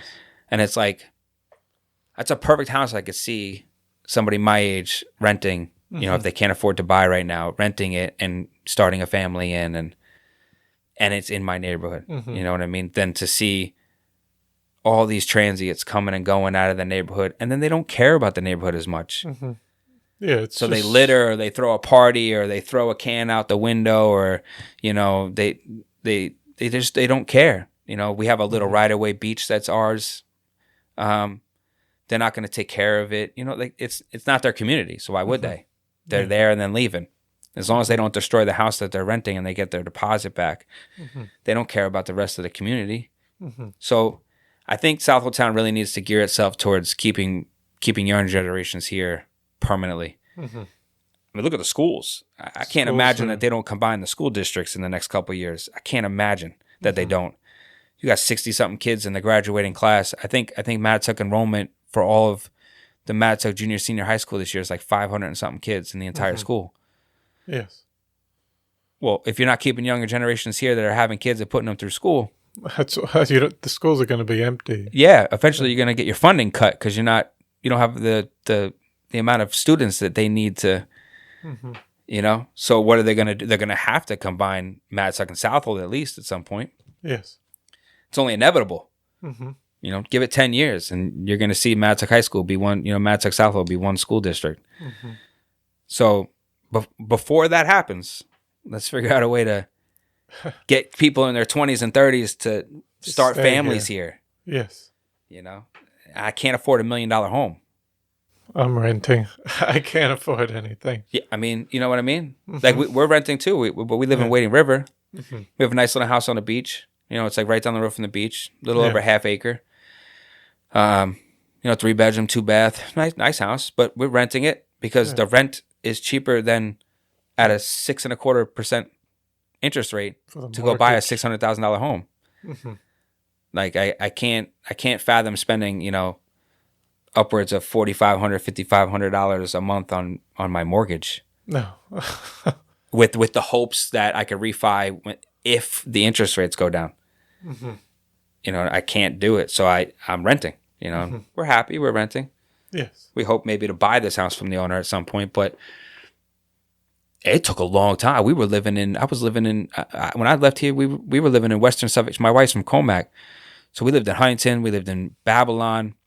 We lived in Comac. We lived in 2 different areas of Bayshore for years. I couldn't find nothing on the North Fork that was a year-round rental that was affordable. Mm-hmm. And then just happened to stumble across this one 2 years ago. You know what I mean? To bring my wife out here for the first time. Yes. Which she loves it now. But I knew I wanted to raise my kids in the country. Mm-hmm. As country as it's going to get. Yes. But open land, my kids, they wake up in the morning and the first thing they want to do is go to the farm. Like that's literally what my oldest says. Mm-hmm. He's like, he wants to go to the farm. He wants to go to the playground on the farm. He wants to see the animals. That's all he wants to do. And it's like, if we can't live on the North Fork and we have to live in Western Suffolk, we have to go buy a house in Smithtown or Kings Park or something like that. That lifestyle doesn't exist. Mm-hmm. I want to raise my kids here. Yes. But it's just, how do you do it? Yes. No, it's a people have talked about it, and it's a struggle. And there's a lot of other issues throughout the North Fork, but I think that's what we just talked about is probably the biggest. Affordability. And it's not taxes. It's No. not the taxes. The taxes, trust me, I work in Nassau County. I do water utility. I'm in Utility Workers Union, local 355 in Nassau County. So I'm doing installing water mains, fire hydrants, things like that. And I talk to the people in Nassau County what they're paying, and I haven't found anybody with less than $17,000 or $18,000 in property tax, and they're on like a little parcel of land. Mm-hmm. Like they're measuring their land by the foot because it's so small. Mm-hmm. And then there's other people in Nassau County closer to the water, like here, almost every house is close to the water, right? Mm-hmm. There, if you're close to the water, they're paying $30,000 or more for taxes. Mm-hmm. So the house I'm in is like in Wading River is like $7,500 a year in taxes. My parents, I think, are in the fives, for their house, and they're right down the road from the water. So it's not the taxes. Mm-hmm. It's just one of the cheapest taxes in Long Island is here. Besides for maybe Quag, I think Quag might have cheaper taxes than us. Okay. But yeah, our school taxes, our property taxes are cheap. Mm-hmm. It's not the taxes. Can't find a house that's under $800,000 on the North Fork. Mm-hmm. Yeah, it's not the taxes. It's that. And the house is not worth $800,000. Like it's $800,000, and I got to put $125,000 into it. What I mean? It's like a $200,000 house or something all day. Yeah, the fact that my parents bought their house in the 90s, the mid 90s or whatever for $100 and change, and now it's worth almost $1 million is mind blowing to me. Mm-hmm. Your return on your investment shouldn't come that quick on real estate. Yeah. It shouldn't go up 10 times in only, 30 years. That's nuts. Mm-hmm. That's nuts. And then you buy now at $800,000, you're not going to get your return on that house anytime soon. No. And then And you'd have to move Yeah. off the island. And then everybody that bought at the low interest rate time, which my wife and I kick ourselves for not, we didn't know. Nobody knew. Mm-hmm. But people that are locked in at 2%, 2 and change, they're not selling. Because what are they going to do? They're going to sell and then get a new mortgage at 6%. That's silly. So now you got all these houses that they're not going anywhere anytime soon. No. And then everybody that wants to go, it's astronomical. Even houses I see that are affordable, like you don't see anything in the 4s anymore. But like houses that are like, $500,000, you look at them and like, all right, they're livable, but you have to renovate. It's a fixer-upper type. Yeah, like it's livable. Like we probably could live in it for 10 years and just hate how ugly the inside of the house is. Yeah. It's livable, but it needs a renovation. And then you're talking, probably putting 100 and change into it. Mm-hmm. It's, I don't know. Yeah. They need to figure out something. Affordable housing. Yes. And not apartment buildings. Communities like they did the cottages. Yes. Just affordable housing. Make 3-bedroom, even 3-bedroom, 1 bath. I mean, if they could do 2 baths, that's better. But it's just little. They don't have to be 4,000 square foot homes like everybody's building now. No. An 1,800 square foot, 1,600 square foot home is perfect for a starter house. Mm-hmm. Just to get people established. Yes. And putting their kids in the school. Mm-hmm. But I think we covered everything. I think we covered a lot. Yeah, I told you sit down and get comfortable. I'm a talker. Yeah. No, but I want to thank you so much for taking the time to come on the podcast today and share your story. I think it's really important for people to hear that, for other people in the community and people that have dealt with things like that. But also all the work you've done even after with Michael's Hope, and then even having your business here too. So thank you so much. No, it's an honor. Thank you for thinking of me to come here and be a part of this project that you're doing and be on this podcast. I think I think what you're doing is great. I can't wait to hear your episode someday. Thank you. And I think it's important for people to see both sides of the community. The good, the bad, the ugly, everything in between, because there's a lot of people that are stuck in that ugly side of the community that maybe feel still stigmatized to not be able to talk about it. And listen, it's got a downpour before you see the rainbow. You know what I mean? Like the beauty comes out of all the ugliness. So yes, I think what you're doing and asking somebody like me to come on and talk is courageous, which I thank you for. And I just think it's important. Yes. To keep the conversation going. Definitely. But thank you so much. Yeah, thank you for having me. Well, I hope you enjoyed episode 187 with Paul Maffetone. I want to thank you for listening to the Floyd Memorial Library podcast, and we'll see you next time.